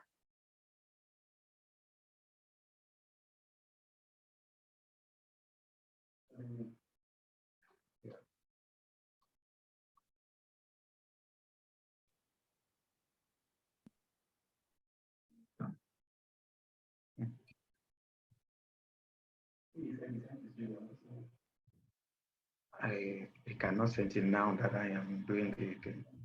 Is Reverend Father I told him. More from the Department of Religious and Cultural Studies, the University of Uyo in Nigeria. It is my desire to share with you a research I am making on the title, Persuasion as a Veritable Tool in Dialogue. Lessons from Judges chapter 19, verse 3, towards diffusing the pains of pluralism in democratic Nigeria. Again, the title is Persuasion as a Veritable Tool in Dialogue. Lessons from Judges chapter 19, verse 3, towards diffusing the pains of pluralism in democratic Nigeria. One thing is sure in life, that life is generally a pluralism. By that I mean there are so many diversities in life. But the good thing about pluralism is that even in the diversity, there is need to understand that there is a common goal, a common focus. But in the face of pluralism, whether it is political or religious, because of the diversity and human beings being who and what they are, there is need for dialogue. Dialogue has become a demand by the plurality of the society. But there is a problem. The problem in dialogue is not that people don't understand that there is dialogue. The problem is that the way dialogue is done, the way dialogue is carried out today, is not solving the problem. Instead, that is creating another problem. This research has decided to use the word persuasion, but we want to see how we can contextualize persuasion to represent the type of attitude that is needed in dialogue. The problem in today's dialogue is, in most cases, the persuasion is to get somebody to understand and take my own opinion. I want to persuade, I want to lure people to take my own opinion as number one. Whereas there could be another attitude, still using the word persuasion, that will give meaning and lay out more gains for dialogue as a way out of the problem of pluralism. Again, that's why the title of this paper is Persuasion as a Veritable Tool in Dialogue. while we're trying to look for, let's say, a paradigm for this persuasion,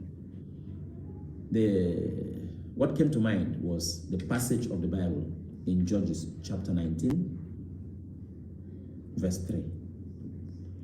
And an exegesis of this passage brings out exactly the type of persuasion that is needed in dialogue. That passage is about a Levite who, whatever happened, got into trouble with the wife or the concubine. And because of the diversity of opinion, diversity of whatever you can think of, the wife left him and went back. But the attitude of the Levite, if you go to chapter 19, verse 3 of the book of Judges, the attitude of this Levite is what we have to look at here. The whole passage talks about four things. The Levite went to the concubine, that is, went to her place. She had packed away from the man's house. He went to her place. Secondly, he persuaded. The Bible uses, that passage uses the word, the translation we see there is persuasion. He persuaded her to return. And he went with gift. He went with donkey, he went with his servant, he went with the disposition to reconcile. And finally, the concubine presented him to her family. And at the end of it, what we could call the gains of dialogue, what we could call the gains of understanding came to be. So it was from this passage that by the educated guess, that is the initial intention of understanding that passage, it was found out that an approach that would study this word or phrase, persuasion, that word in English is one word, persuasion, but in the Hebrew, ledabar al-liba, that Hebrew word is, that Hebrew phrase says a lot more that we want to study and understand, and eventually we will apply it to what happens in dialogue today. A lot of people have studied something and have done research on dialogue, on the need for dialogue, but very few people have done a lot, have done something tangible on the how, on the manner of dialoguing. So this research is trying to fill that gap and talk about not just the need for dialogue, but how, what is the best way? And we are choosing this word, persuasion, as a veritable tool, but we must understand the type of persuasion. So the research is out to examine, it is out to discover, it is out to refine, and above all, it's out to project the type of persuasion that is needed in dialogue if we must soothe the pains of today's pluralism. There is no time, but in the paper, one would see the main exegesis, and the findings of the exegesis are the things that will help us appreciate the project. The findings from the exegesis and the conclusions drawn have shown that when you talk about persuasion here, what this man did, the phrase ledabar al-liba, dabar is the Hebrew word, then lebab has to do with the heart. So the man went using words, he appealed to the heart. That's the etymology of that Hebrew. He appealed to the heart.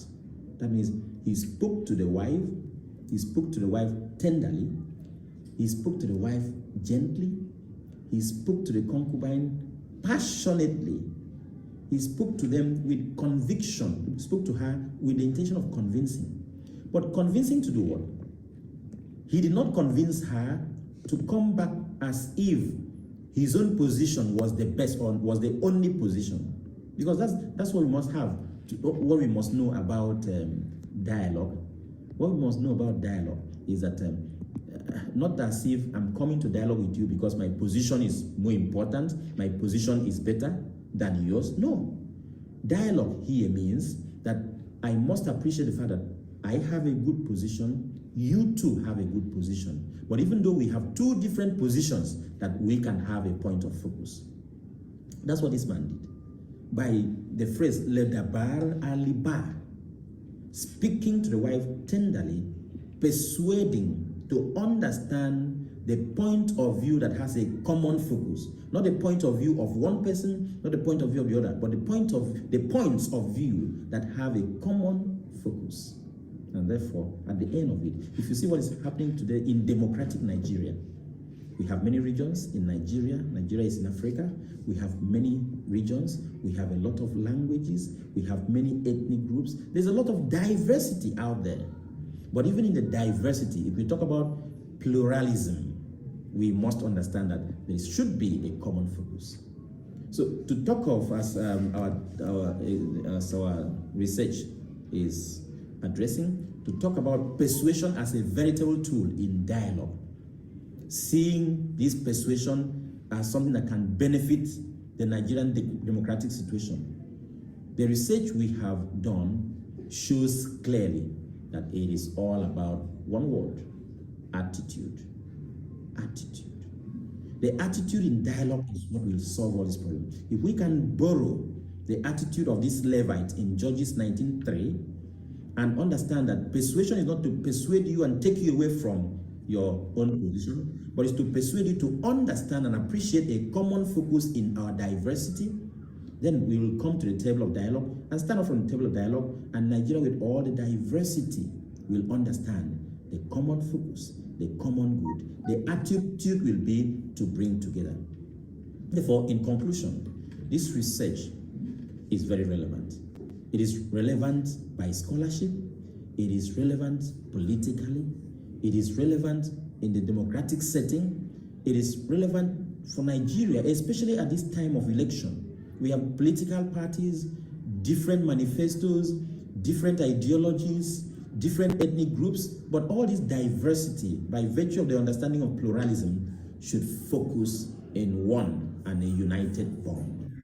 And therefore, it is the recommendation of this research at the end that the findings and the conclusions of the exegesis of Judges chapter 19 verse 3 would help us arrive at a conclusion that will help and benefit the democratic setting in Nigeria. Irrespective of the fact for the pluralism, it is possible to have a common goal. And once again, it is to be noted that dialogue as dialogue can only be effective, can only be efficacious when the parties are ready to appreciate the passionate understanding that my own position is good, your own position is good, our own position, though different, can be connected as one. And that will help pastorally, it will help scholarly, and above all, it will help democratically. Thank you very much.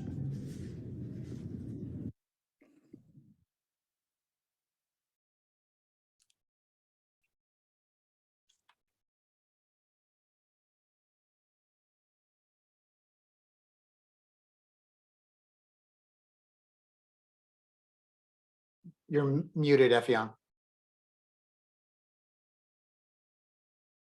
I think that we can go to other presenters. Let me deny myself the privilege of presenting my paper. I hope that I will send to every participant here. Yes, I was to speak, and I was prepared to speak on decolonizing dialogue and democracy, an Afrocentric reading of the parable of the sower in Luke chapter 8. And so because of time, because we need to end this conversation in the next 1 hour, so I would like to deny myself that privilege and then connect with you with my research for you to make your comments. Thank you very much. Let's proceed, please, Dev. Looks like we were able to overcome the technical issue with Matumbo, who has now joined us on video and looks like he's able to unmute. At this point, Effiong, we don't have Michael Nwoku here, correct? Yes, he's not with us right now. Not with us. Okay, so at this point, we have potentially one or two other papers, but perhaps this is the best point to turn to Matumbo. Would that be okay?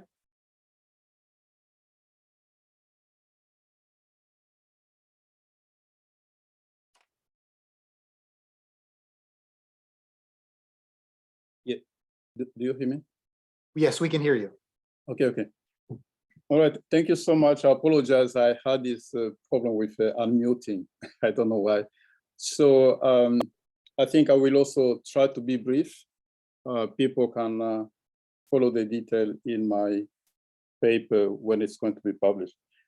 The topic of my talk is democracy and intercultural and interreligious dialogue in Africa, a perspective from Central Africa. So we have 2 points here. One is religion and democracy. And then the second is the issue of interreligious dialogue. We all know the statement. In fact, our sister who spoke before, she quoted Hans Küng, no peace among nations without peace among religions, no peace among religions without dialogue among religions, and no dialogue without an accurate knowledge of one another. We are all familiar with prejudices. There is a scholar who said people think of their religions, they think of the religion of the other as it is, and then they think of their own religion as it should be, which means for other people, we can see clearly the facts and how people behave. And then when we are asked about our own religion, then we talk about ideals. So with regard to indigenous religion, that's in fact what I would like to address. And our brother Cosmos spoke already about something which is useful for me to consider. So 2 points. Number one, on the issue of democracy. I will not dissert here the whole debate on whether Africa is ripe for democracy or no. Just it's enough to remind here that even though we say that democracy started in Greece during the 5th century with Pericles, while scholars have problematized that. We well know the pitfalls of democracy in Greece, even in the writings of Plato and Aristotle. And also there are traditions of respect for human rights going all the way to Egyptians. We know that Solon, who put end to enslaving people when they have that, and the Solon, who is a relative of Plato on his mother's side, had gone to Egypt. So we have plenty of literature. Suffice it to say, the issue is whether a political system helps the people fulfill their well-being. That's the bottom line.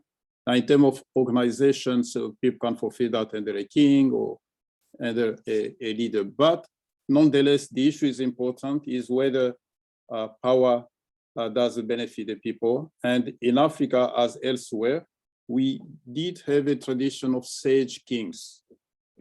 And we know that in many parts of Africa, not only Central Africa, but in West Africa, we had some kind of oral constitution.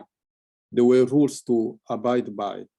When a king was sworn into office, they said things, and we do have these investiture speeches which have been collected by scholars. We can analyze the critique of power from the people. Most of us here are scholars. We are, of course, familiar with the Mandan constitution or charter of 13th century in Mali, which, by the way, has been now acknowledged by the UNESCO. So there is a tradition in Africa, despite all the abuses of power, that power should benefit the people. In Central Africa, if I were to use an expression in Kiluba language, we say, Bulohwe Ibantu. So kingship is the people. If you are not accepted by the people, you do not have the right to rule. It's kind you forfeit your Tianming mandate of heaven, as they would say in China. So I wanted just to stress one point that listening to our colleague here, I think is a point which has not been raised. And these I witnessed when I went to Congo to do my research, is the fact that we are having tremendous influence of prophets and pastors on African politicians. Many politicians have their own guru, so to speak, Christian, Muslim, who prays for them. And then when they win election, especially the wife of the man says, oh, this is really a true prophet. They bring him to the capital city, give him a house nearby, and this man prays for the leader and eventually telling him what he should do and not to do, which investor he should receive or not receive. The Holy Spirit told me such and such. So there is kind of a problematic aspect of this growing religiosity with its impact on politicians. We could even go on talking about issues of prosperity gospel, but that is another matter for another topic. So to conclude this first chapter is that there is a growing influence of religious preachers, some who just call themselves prophets, on African politicians. And in the long run, this can be a problem for the growth of genuine democracy. I think it's our brother Cosma who said something enlightening here with, in that regard, with this impact, because a leader is supposed to be a leader for everyone and not for his congregation. But these pastors, they often have an exclusivist mindset, not only among evangelical, but also among Muslim. And then there will be a tendency to use the benefit of the state for their community. And that, of course, is going to be undemocratic and source of many problems. Number two, I will pass quickly to the what I consider the important point of religion as sort of interreligious dialogue. Give me a second here.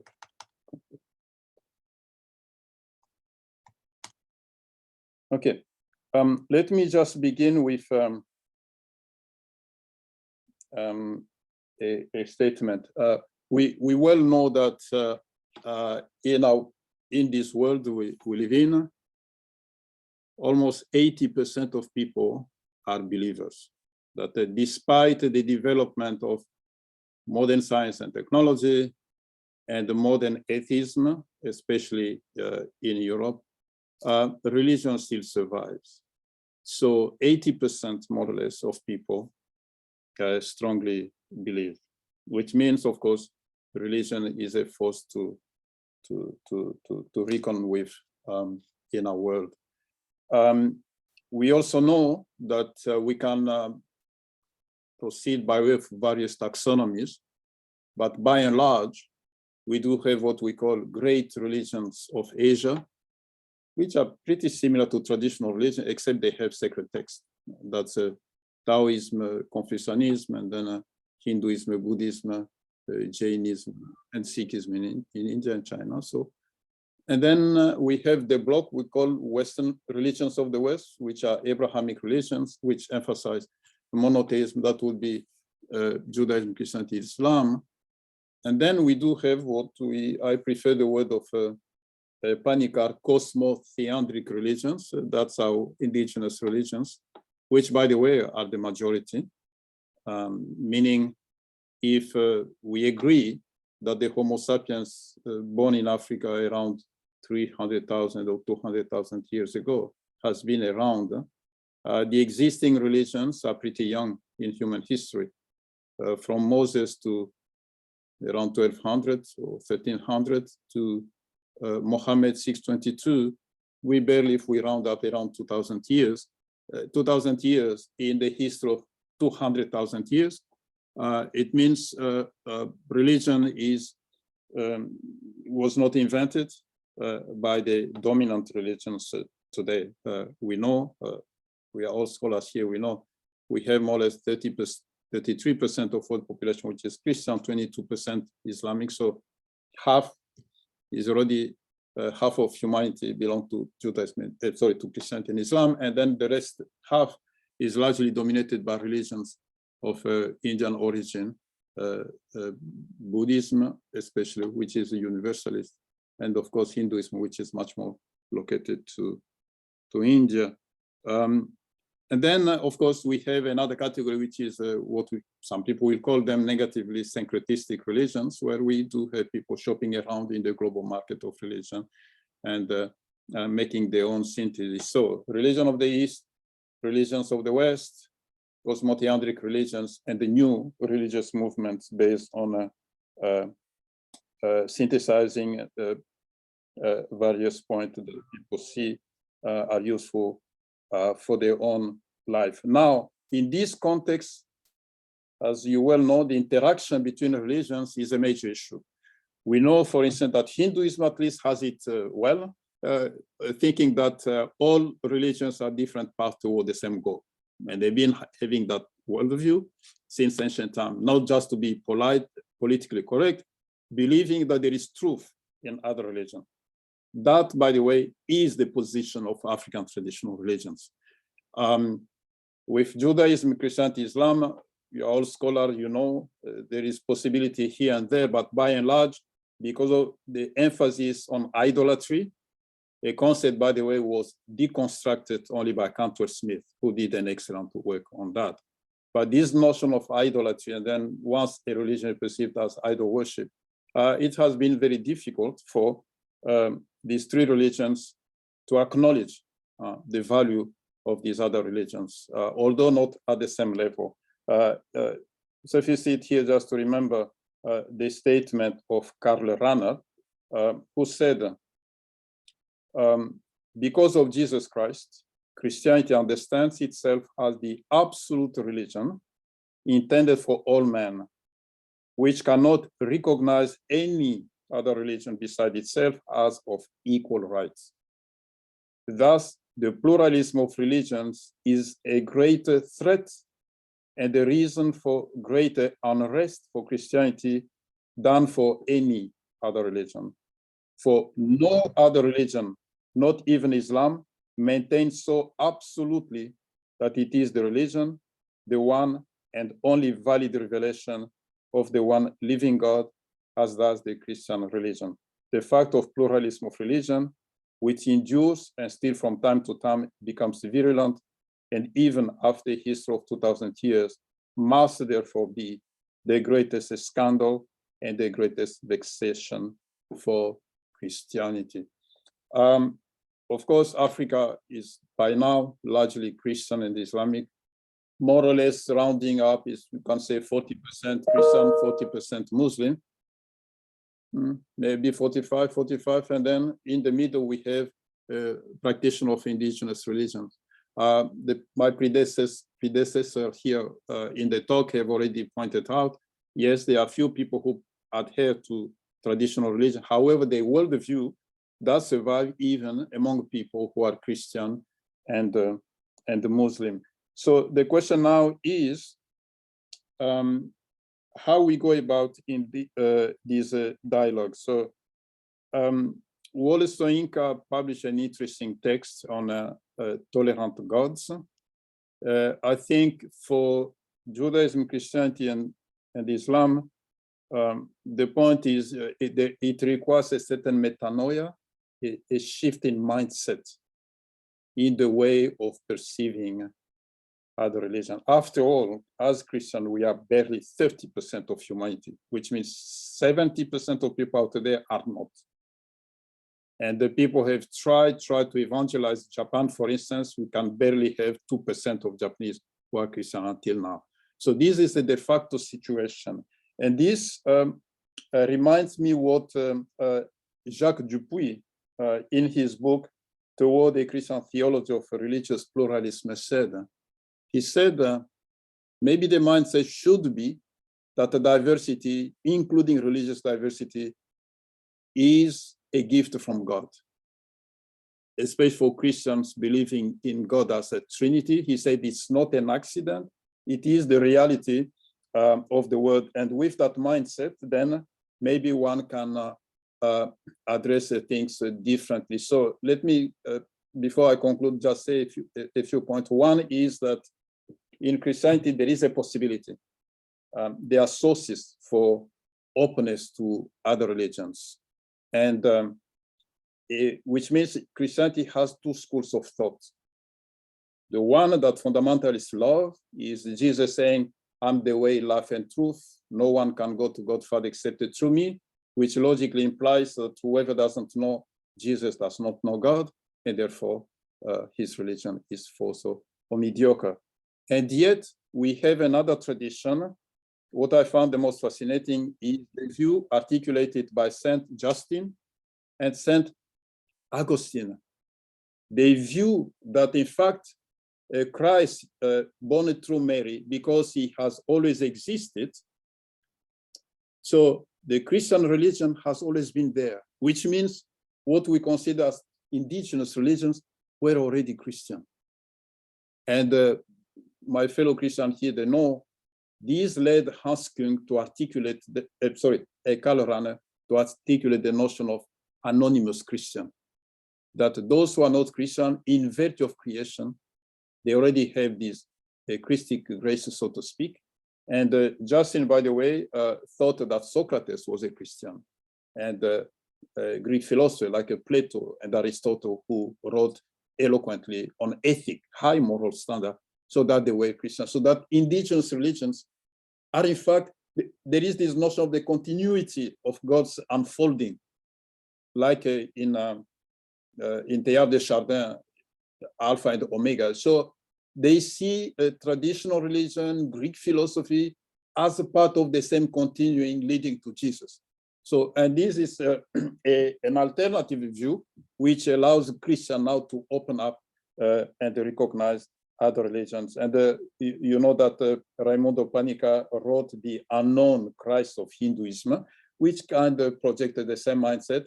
And to conclude the chapter, I was fascinated to see that Pope John Paul II said that the Holy Spirit works not only in the Catholic Church, not only in Christianity, but also in other religions. I mean, this is a Copernican revolution in interreligious dialogue. So this coupled with African traditional view that in fact, God does not have a favorite because he's the creator of everyone.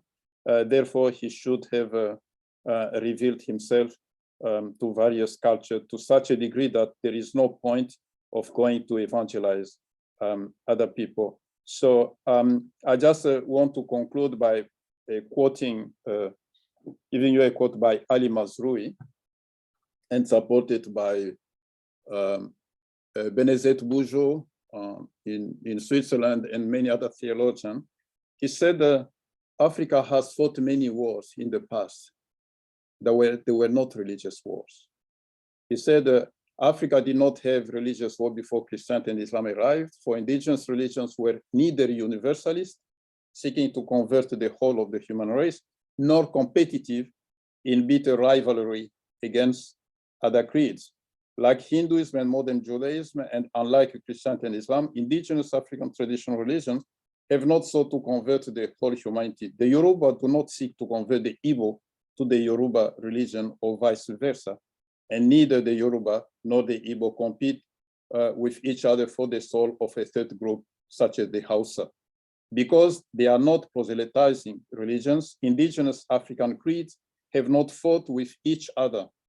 Over the centuries, Africans have waged many kinds of wars with each other, but they were rarely religious ones before the Universalist creed arrived.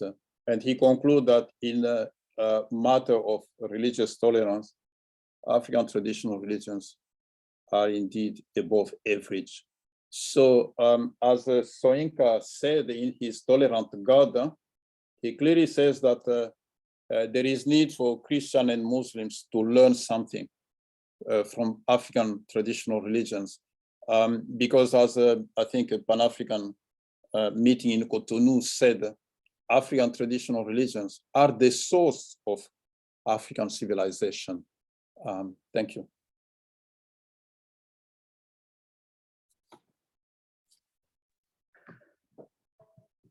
Thank you very much, Professor Mutombo. Dave, I think that we can take one or two more papers before we head on to a conversation. Thank you very much, Professor Mutombo, for that excellent presentation.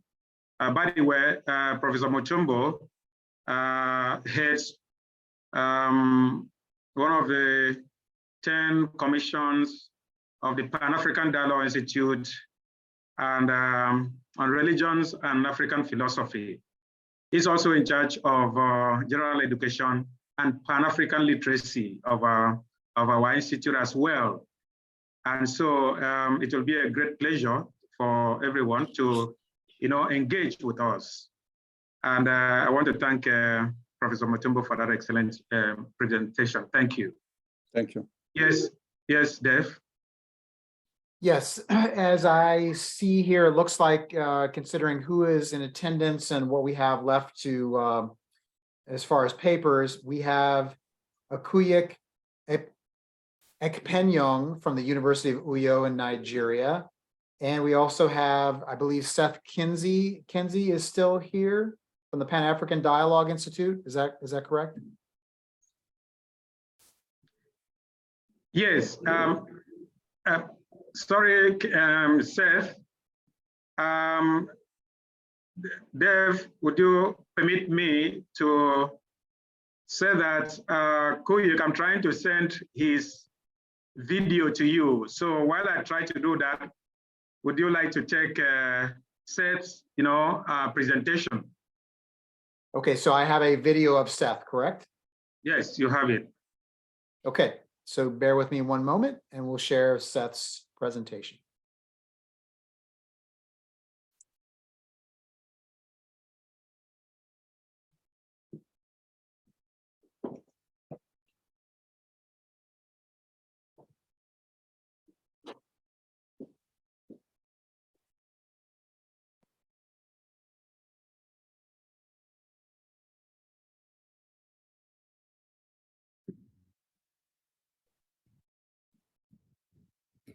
Hello, everyone.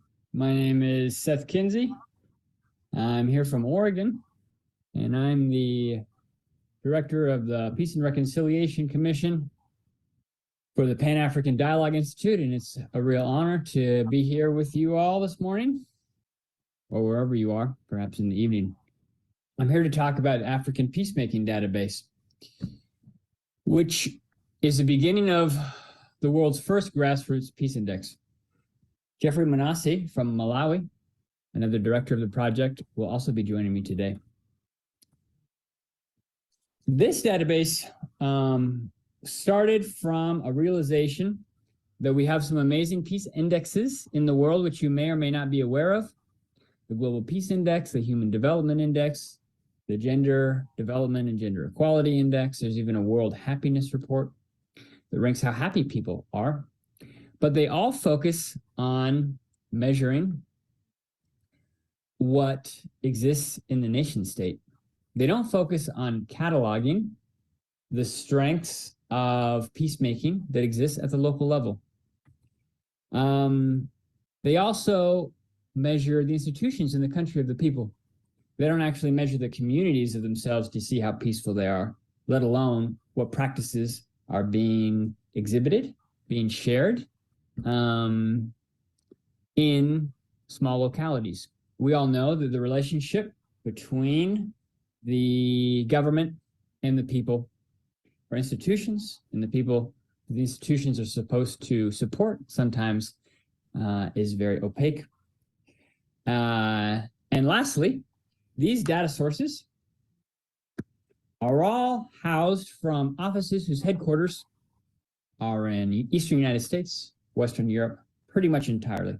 So the definitions of peace and the people in charge of what they think peace or development or gender equality, what they think that means to them, all come from places that are not in developing areas, and certainly not in Africa. Actually, the only continent on the map not to be represented is Africa, as you can see. And this is 60 different metrics that I've analyzed personally and looked at meticulously to see. I kind of wondered if this was the case, and indeed it is. So these huge indexes, which measure public policy and help create public policy and inform public perception of how peaceful places are. We all think Finland's amazing. Don't go to Somalia. I've been to both places, and both places have happy people, both places have sad people. The institutions there are quite different. So this is what needs to change. So I came up with this idea with a group of wonderful colleagues and Pan-Africanists from around the continent and in the diaspora after studying at Makerere University in Uganda for the last couple of years, which I finished, and now working in connection with the Pan-African Dialogue Institute to see if we can create our own peace index that other places, of course, beyond Africa could use, but would start at a place that is at the home for community power and community rituals of reconciliation, which I think is a great strength on the African continent. So the way forward for making this comes from a woman in Botswana named Bagali Chilisa. She has meticulously designed an indigenous methodology, which essentially means local knowledge, a way to responsibly and ethically harvest local knowledge. This means that when you go to places that are relationship-centric, not individual-centric, the research has to be rooted in a philosophy, in an identity, and in a design that is relationship-based. If the people have a specific view about their own identity or their philosophy, the way that that work needs to be done has to come from the people under exploration, not from any experts. So those under research who provide peace practices are leading the project. You don't look at things from a deficit inquiry. What are the problems here? What are the problems? You look at the strengths. You appreciate the strengths.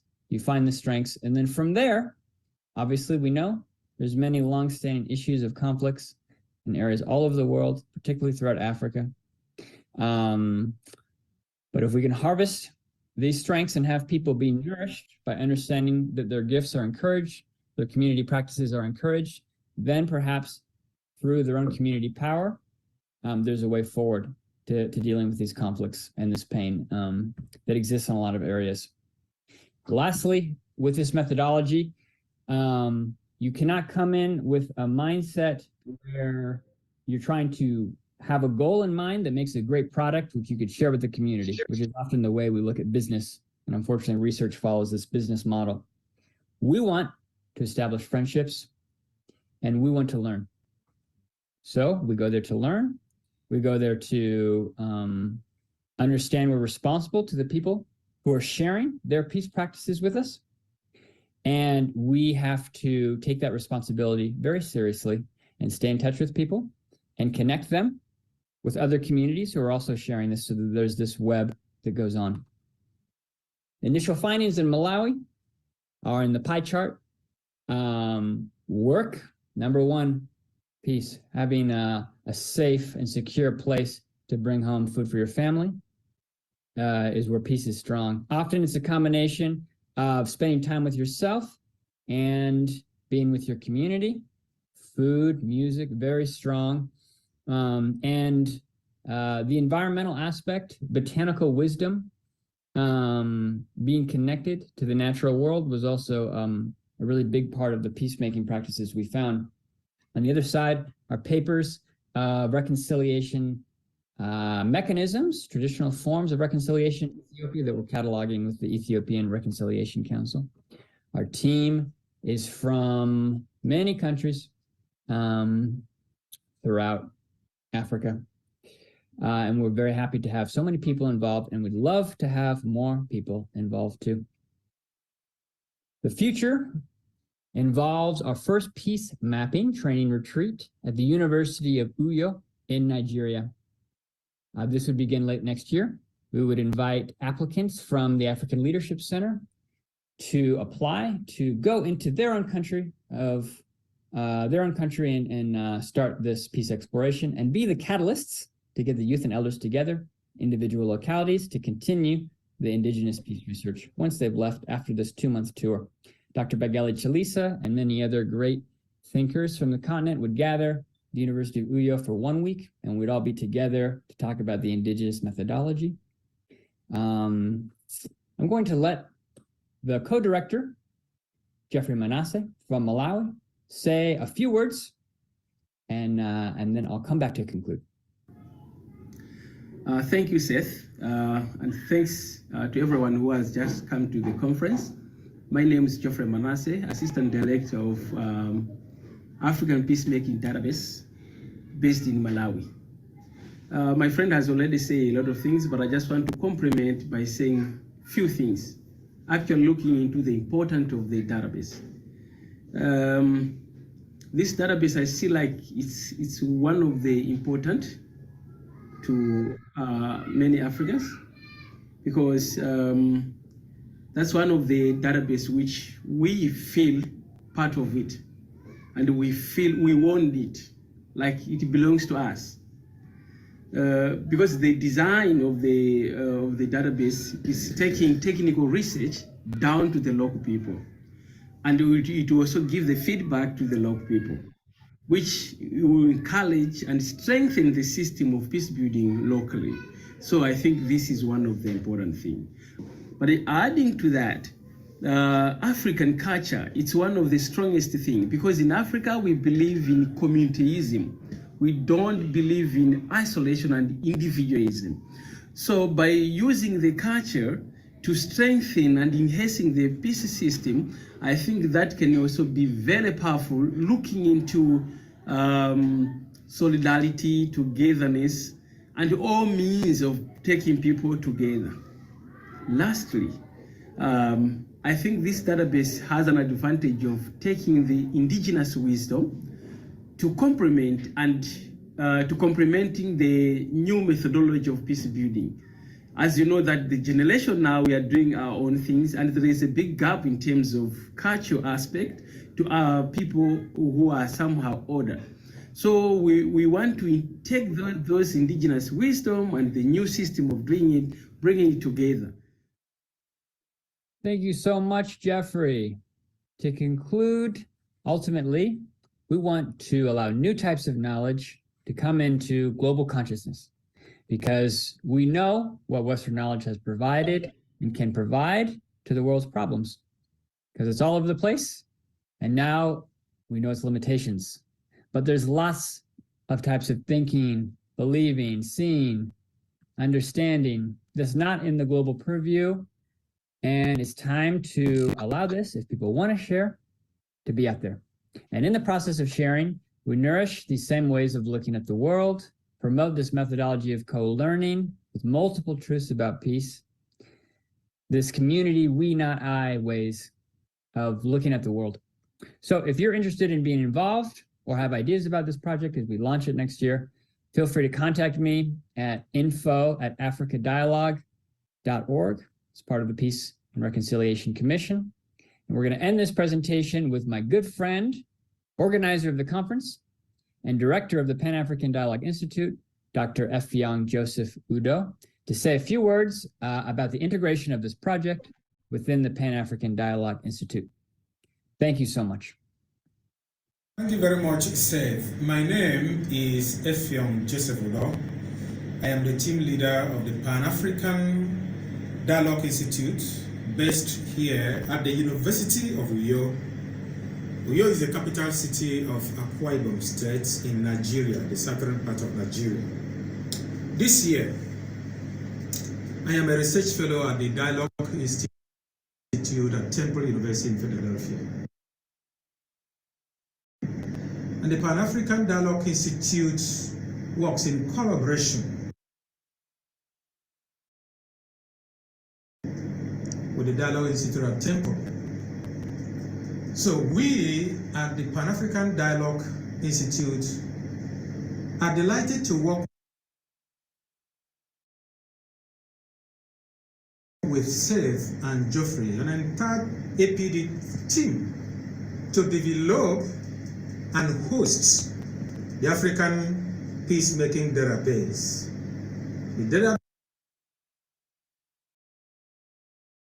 database holds a lot of promises for African, and not only African peace and conflict researchers,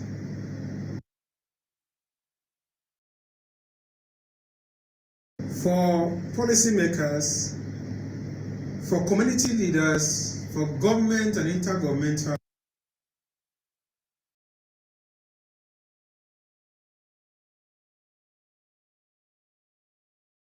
institutions, and everyone who wants to know what peace means to Africans and for Africans, how peace is made and sustained in African communities. So we want to bring to the global audience the potentialities of African peace architecture. And by that I mean the resources that Africans use in living in peace. The resources that Africans use in sustaining peace in their families and their communities.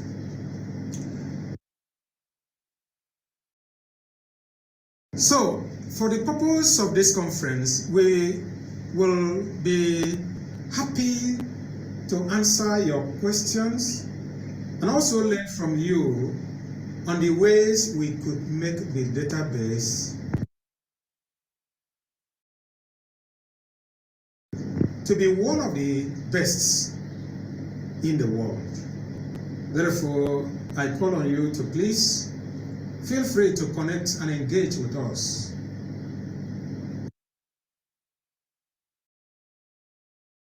By visiting our website, www.africadialogue.org, and we will be happy to work with you.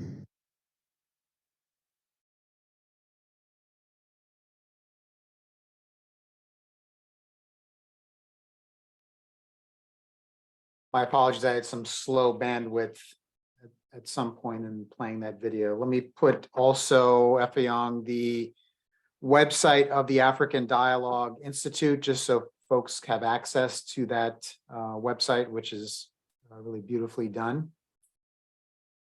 And I believe that we should transition, Effiong, to our final presenter before we go into conversation with Kuyuk Ekpenyong from the University of Uyo. Yes, please. Okay.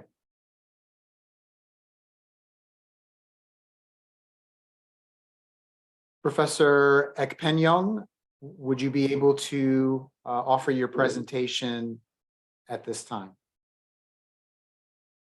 Please unmute yourself. Could you please unmute yourself?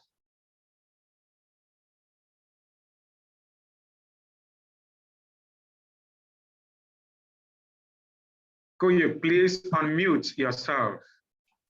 If you can hear us, please unmute yourself.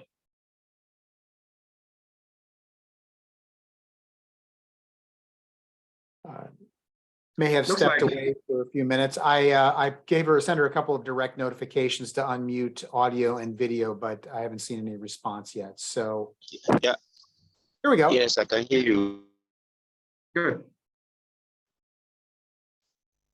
Your video too.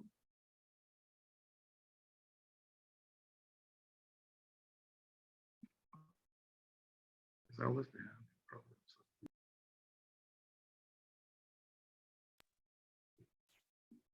Yes. Hi, Dave. I think that he has some challenges with regards to network, internet network. And so can we seize this time to engage with the previous presenters? If he succeeds, then we can take him. That sounds good. So Effiong, why don't you start us off? Oh. Okay. Looks like we've got screen sharing. Yes.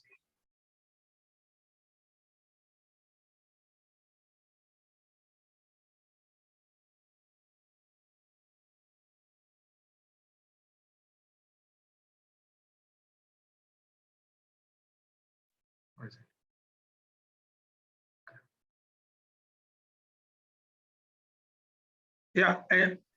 Hello, Dave. Can you hear me? Yes, I can hear you. I think they tried to share the screen, and I saw that for a minute, but it doesn't look like. Oh, I see the screen sharing again. Okay, that is from Kuik. Yeah.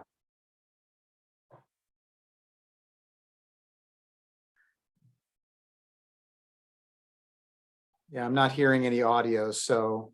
Yes, Kuik, please can you hold on a little, try a little more? I really appreciate, the efforts you are making to connect with us.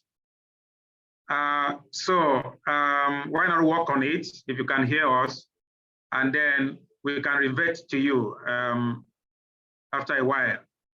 So, Dave, thank you very much. I think that the two previous, presenters are well known to me, working with me at the Pan-African Dialogue Institute, and we have been sharing a lot of conversations on how to move ahead as Africans, contribute to making the making of peace, and of course, stabilization of democracy in the continent.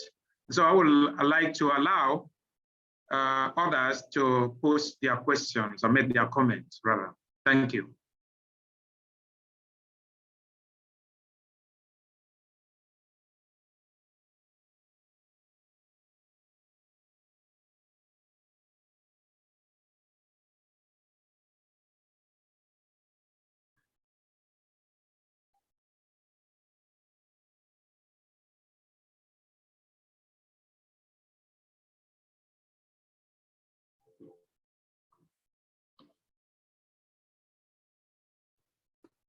Matumbo's paper was in the, oh, I'm sorry, go ahead, Seth. Yeah, I'll ask Matumbo a question. This is Seth here from the Peacemaking Database.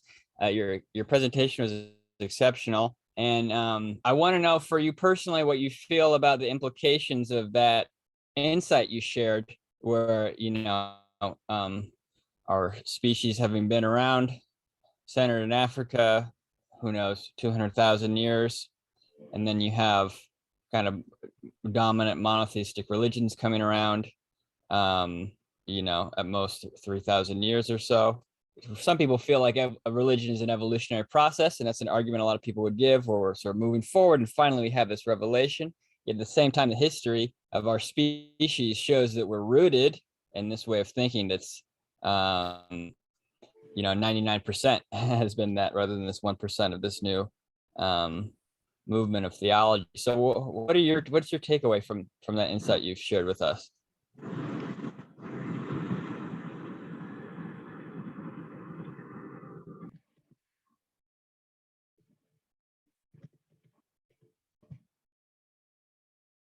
You're muted. Matumbo, you're muted. Yeah, I was saying, if you can be a little bit specific on the question, you mean the fact that traditional religions have always been there? Yeah, just so you don't hear that a lot, of the comparison, the historical comparison of thinking. Yeah. Yes. Yeah. But by the way, the people who do paleontology and the prehistory, they found some rock painting in Namibia which I think of 28,000 years ago. This seems to be one of the earliest evidence of a religion, and the afterlife painted on the rock. Yes, I mean, it's difficult to say in society because as a scholar of religion, we know these things. But there is a professor at Harvard who said indigenous religions are the majority because they've been around for a long time, even though they went kind of underground with the development of Islam and Christianity. But new religions, when they come on the scene, they borrow elements from previous religions. One of the glaring examples that you know is that the Christmas tree in Christianity has a lot to do with pre-Christian European religions, which were indigenous. So I think it's a matter of just of power. The dominant religion, they survive because of that, because they have access to economy, political power, and military power. But I think one of our colleagues said that there is a kind of, I think it's Father Joseph, that he sees a kind of return of young people to traditional beliefs. But my sense is that what we are going to have is a kind of neo-traditional religion, which will come on the scene, because we cannot go to the traditional, the way it used to be. And I think even if you look at the way evangelical churches function in Africa, is a kind of symbiosis between traditional beliefs and the Christianity, and therefore articulating something new. And I think that's the way it has always been, because there is no Christianity without Judaism, without Greece, Rome, and other pre-existing pre-Christian European religion. But in Africa, it's an issue. I think the issue is the issue of, what we call in French, avoir, savoir, pouvoir, the three powers: economic, power of knowledge, and political power. So far, in my view, it's only in Nigeria where we do have Professor Abimbola and Soyinka, who says that he follows, I think, Shogun or something in terms of traditional religion. Elsewhere, we do not have prominent people who represent these religions. And then what you get is, I saw that in the Congo, when you have a revival of indigenous, sometimes you have charlatan. As you well know, traditionally, it's not just about divination and healing people from witchcraft. There is more to that than this. So I think it's still a process. It will take time before, but I think what we'll get is kind of neo-traditional religion. Yeah.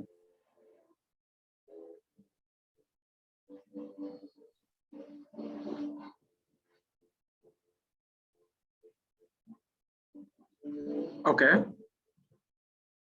I noticed there was a question I didn't read it thoroughly, but Father Agundape raised a question for Mutombo earlier on. With this note, absurd question: Catholicism continued to teach the progress on the teachings of Vatican II.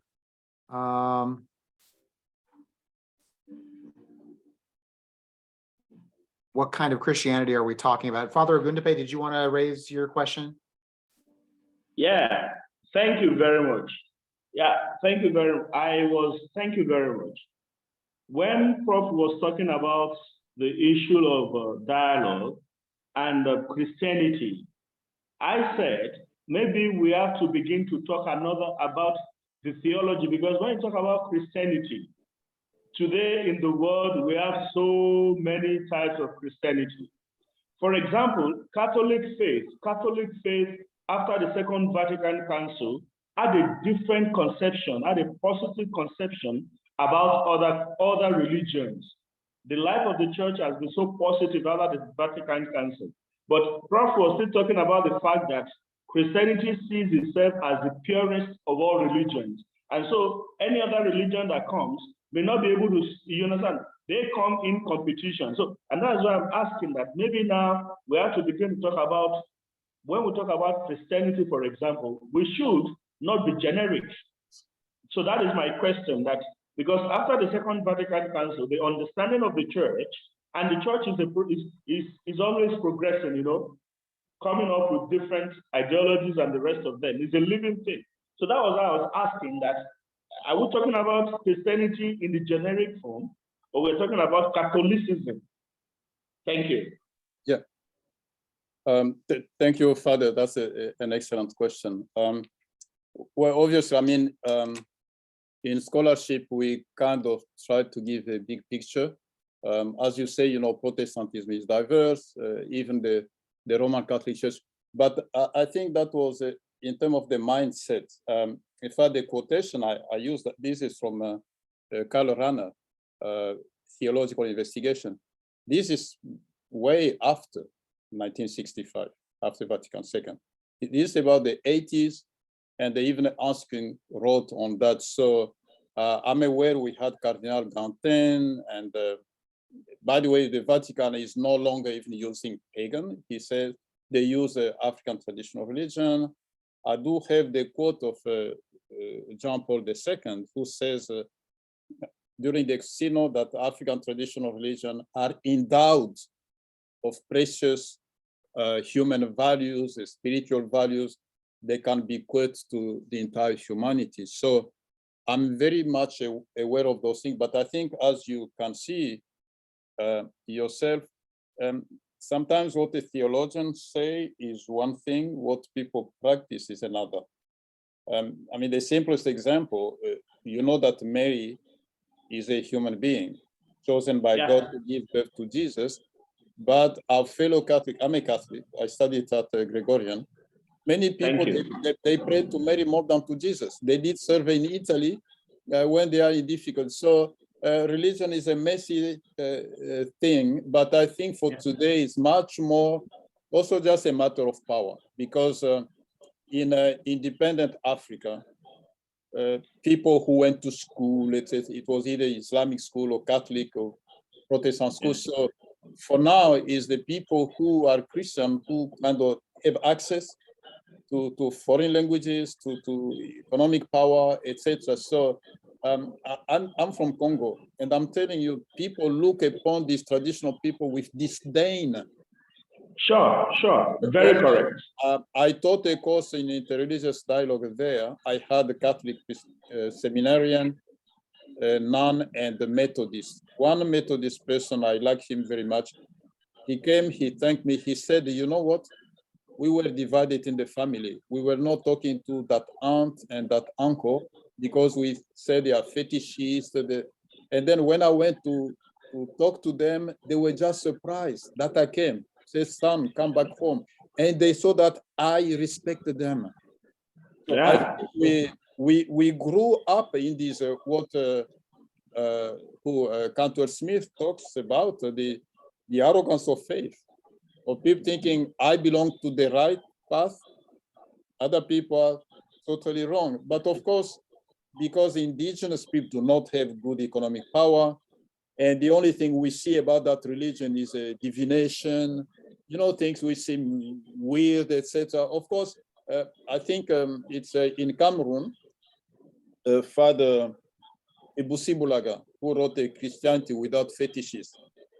He said that in the present state, traditional religion cannot compete with Christianity, Islam. They need to rationalize themselves. I think I only see the only place is Ile-Ife, Nigeria. They are trying to structure this. I mean, as long as you do not have intellectual and people who go to school and who teach these positive values, people will just, oh, these are witches. I had a student here from Nigeria. She's a evangelical. And what she was saying, it reflects what I hear in the Congo. They see traditional religion are just witches, bad people, and yet we have members in our families who are traditional. So I think it really requires a change of forma mentis for us.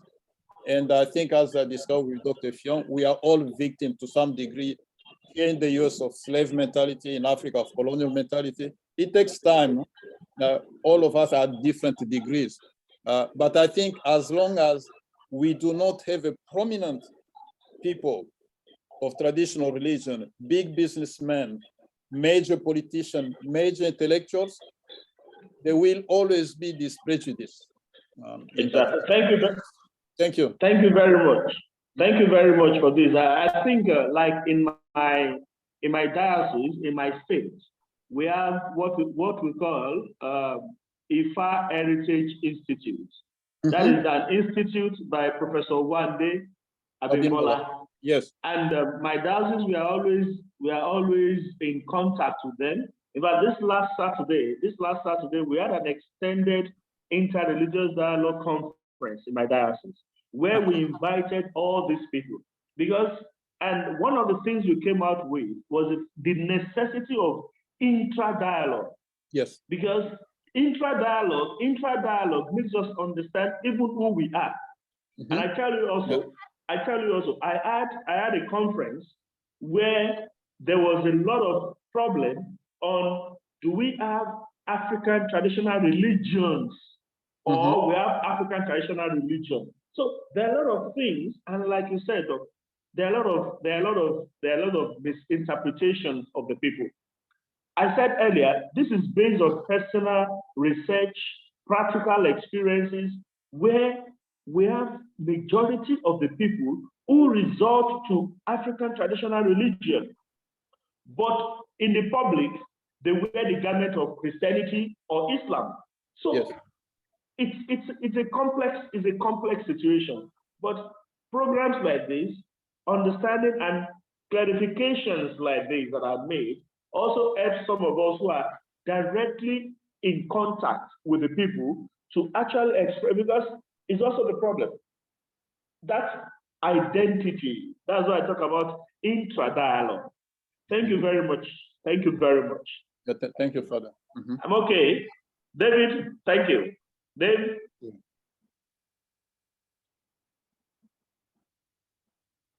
Effiong, we're getting, yes, go ahead. Yeah, Dave, thank you very much. Please, before we call it a wrap, we are really delighted, to have this conversation today, and the number of persons who have joined us. But I was not here alone. I want to introduce some of my students who are actually, leading also a movement that I started in my university. One of the, constituencies that that I work with is a student for the promotion of African traditional religious values. Oh, student for the promotion of African traditional religious values.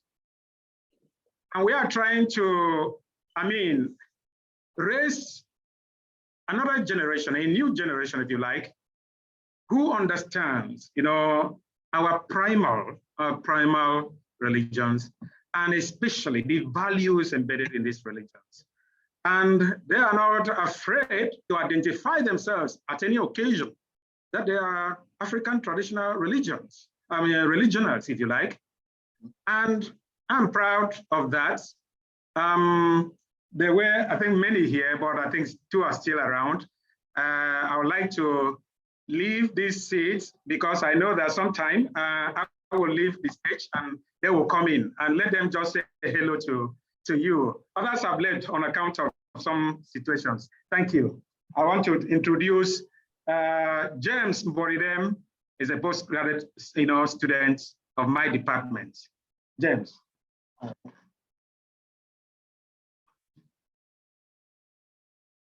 Hi, everyone. Okay, just like Dr. Effiong said, my name is James Mbotidem Edem. I'm from Nigeria, Uyo here, a postgraduate student of the Department of Religious and Cultural Studies, actually a philosopher of religion in training. I'm a Christian by birth, but then I am a spirited adherent of African traditional religion. And right now, Doctor is really helping us to, appreciate the values inherent in the African traditional religion. And we are leading a movement in Nigeria, and we hope this movement can proliferate to other African countries that, young adults should begin to appreciate the values in their mother religion, which is the African traditional religion. So I'm very excited and privileged to have joined this conference, and I hope to, continue working and partnering with Dr. and other well-meaning platforms to put out African traditional religion to the world map. Thank you, and thank you so very much. Okay. Thank you.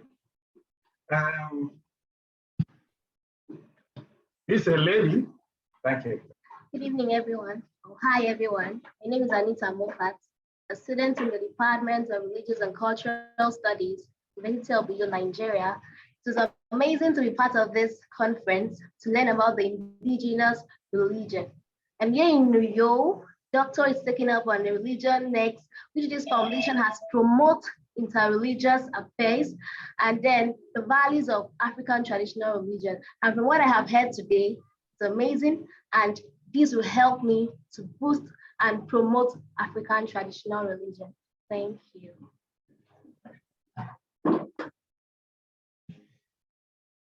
Yeah, thank you very much. I'm back.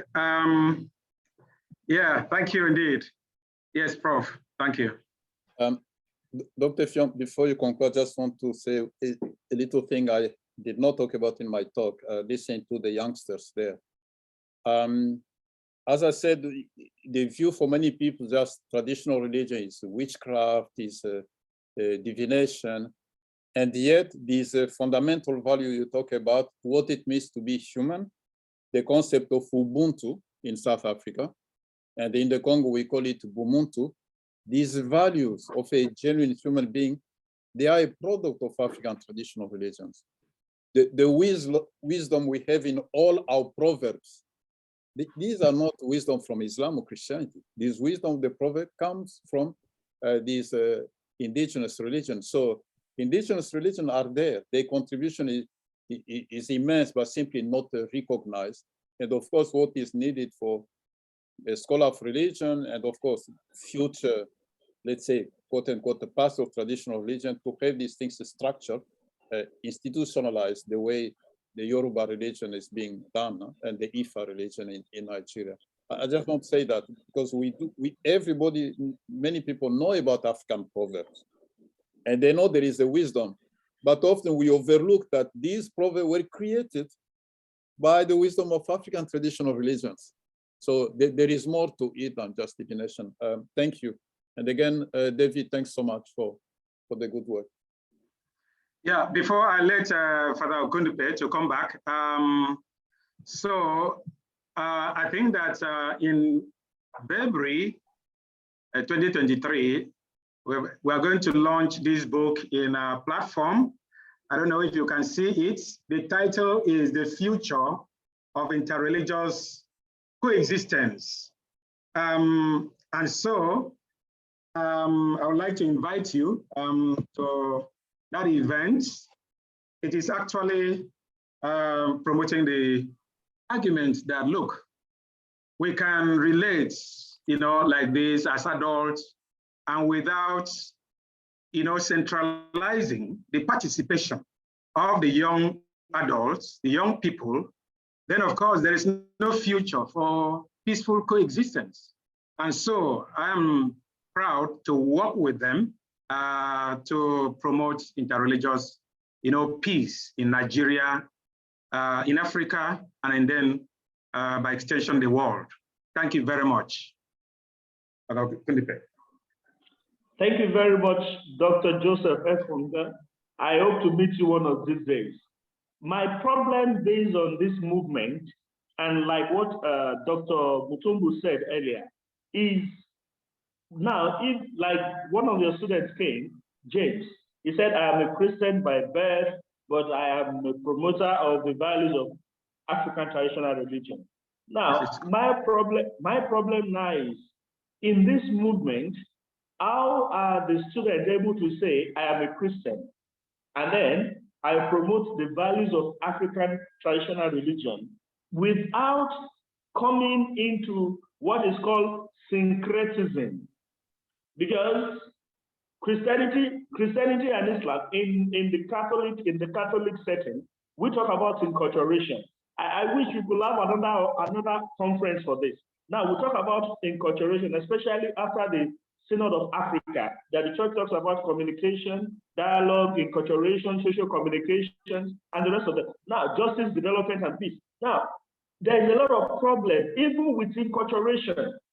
Are we not going into the other extreme in trying to bring the values? Because that's what inculturation is talking about, bringing the values of African religion into the celebration of our faith.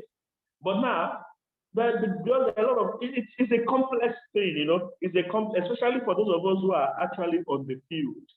So I don't know, Doctor, I pray that we'll find a time of meeting again. We have to find a time of meeting again. Maybe I have to find a time of coming to you. But I want to sincerely thank everybody.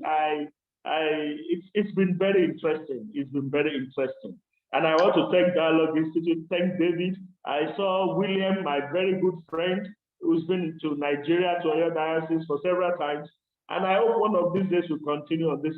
We have a lot to offer the world. We have a lot. And I think Africa should be able to get our own identity. And that's why I keep talking about inter-dialogue. We have to dialogue. How do we make even Christians? How do we make Christians? How do we make Christianity that is African? How do we make Islam that is African? How do we make our own responses? How do we make Africans respond to the challenging problems we have in the African way? In the African way. So, but it's thank you. Thank you. Thank you very much. Thank you. Thank you. Thank you very much. Thank you. Thank you, everybody. Yeah. Thank you, David. Yeah, thank you very much. William. Thank you, Doc. Thank you, everybody. Cosmos, everybody.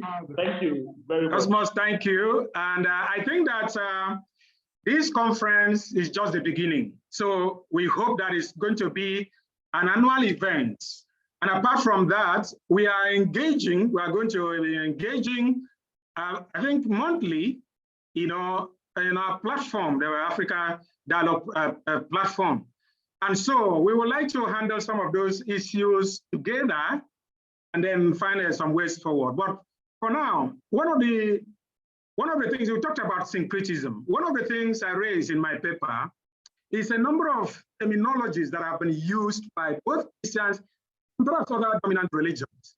You know, when you talk about syncretism, I mean, and we want to investigate that, I want to analyze that, who brought these, from where does this word, you know, emanates, and something like that. The understanding of syncretism is best known by only Christians, you know, and it has some negative connotations, and we need to engage with those negative elements when we mention syncretism and things like that. So, I mean, the students say, yes, he was born just like me. He was born, but now he's a professor, you know, ATR president, and he promotes that. He's not ashamed. It is a matter of identity. And of course, you know, identity is not just monolithic. It is many dimensional. I mean, you are a father, you are a religious leader, you are a brother, you are this and that, and you know, that kind of a thing. No, so we combine all these identities into one. No, but syncretism is not used in those areas. So thank you very much, Father Kundepe. We were to meet with you, and I think we should still meet with you so that we continue to engage. Thank you very much. It's been a wonderful time. Yes. Thank you. I promised Dave that it was going to be maximum 3 hours, and I think we have exhausted the 3 hours. So yeah, please, back to you, Dave. Sure. So Matumbo's eager for a last point, and then I'll just do a wrap up. Matumbo, why don't you go ahead? Yes. Thanks so much, David. I know we are beyond time. Just to elaborate on the point that Dr. Fiong raised, it's very important. I think we should not be afraid of syncretism. Many religions have been syncretistic. I said that Christianity borrowed from Judaism, Rome, you know, title we give to Jesus, they were used for Caesar in Rome. I just want to say one thing. the Ecumenical Association of Third World Theologians, its African version, had a meeting once in Egypt. And Father Engelbert Mufeng said that the reason why they chose Egypt, it was to reconnect with the ancient wisdom of Egypt. You know, in the Bible, it said that Moses was educated in all the wisdom of Egyptians.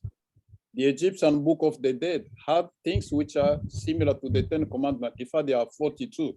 So there is a thinking in African theology that, in fact, to some degree, Christianity is African, because there are some roots of Christianity in Egypt, etc. So it should not be feared. The problem in Africa has not been Christianity, but a colonial Christianity.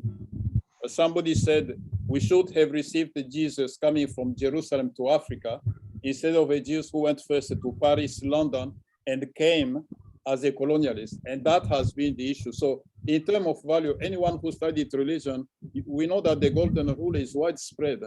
So I think what is important is to defend positive values, in not necessarily an abstract, very reduced identity. And I conclude by saying, we know that one of the major differences between East and West is that in Asia, you can belong to 2, 3, 5 different religions at once. It's understood, it's viewed as something good. Japanese, 80% of them are Buddhist, plus they practice Shinto. In Africa, it's also that way. So this is going to have, it's only in Europe, I think, because of influence of Greek philosophy. A cannot be A and non-A at the same time. So if you say, I'm a Catholic and the Methodist people think you are crazy. In Asia, it's just the reverse. The idea, truth is one, sages speak about it in many ways. So I think this syncretism is going to take place, and we should not even fight it. The point is to look for those fundamental, basic human values. Dr. Baum, a professor here, Jewish professor, said, if we accept that humanity started in Africa, we also have to accept that religion started there. And what became Judaism and Christianity is just variations of the same global spirituality, which started with humanity in that regard. And that is also a way that Africa looks at interreligious dialogue, like all religions are one, and they're also to some degree a little bit African. Thank you, David. Okay, thank you so much. I mean, we've just got so much rich material here to reflect on, and I think, you know, looking at these issues of democracy, pluralism, and dialogue through African lenses has just been a really rich conversation, and we look forward to working with you, and we'll be in contact with you about possible submissions for consideration in the Journal of Ecumenical Studies. But thank you, Effiong and Matumbo, for all the work that you did to collect these papers and to bring this really exciting group together.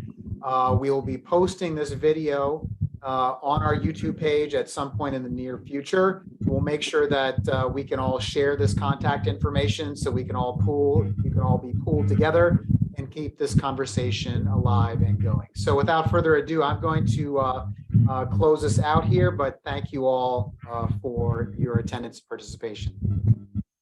Thank you. Thank you. Thank you, William. Hello, William. Thank you. Namaste.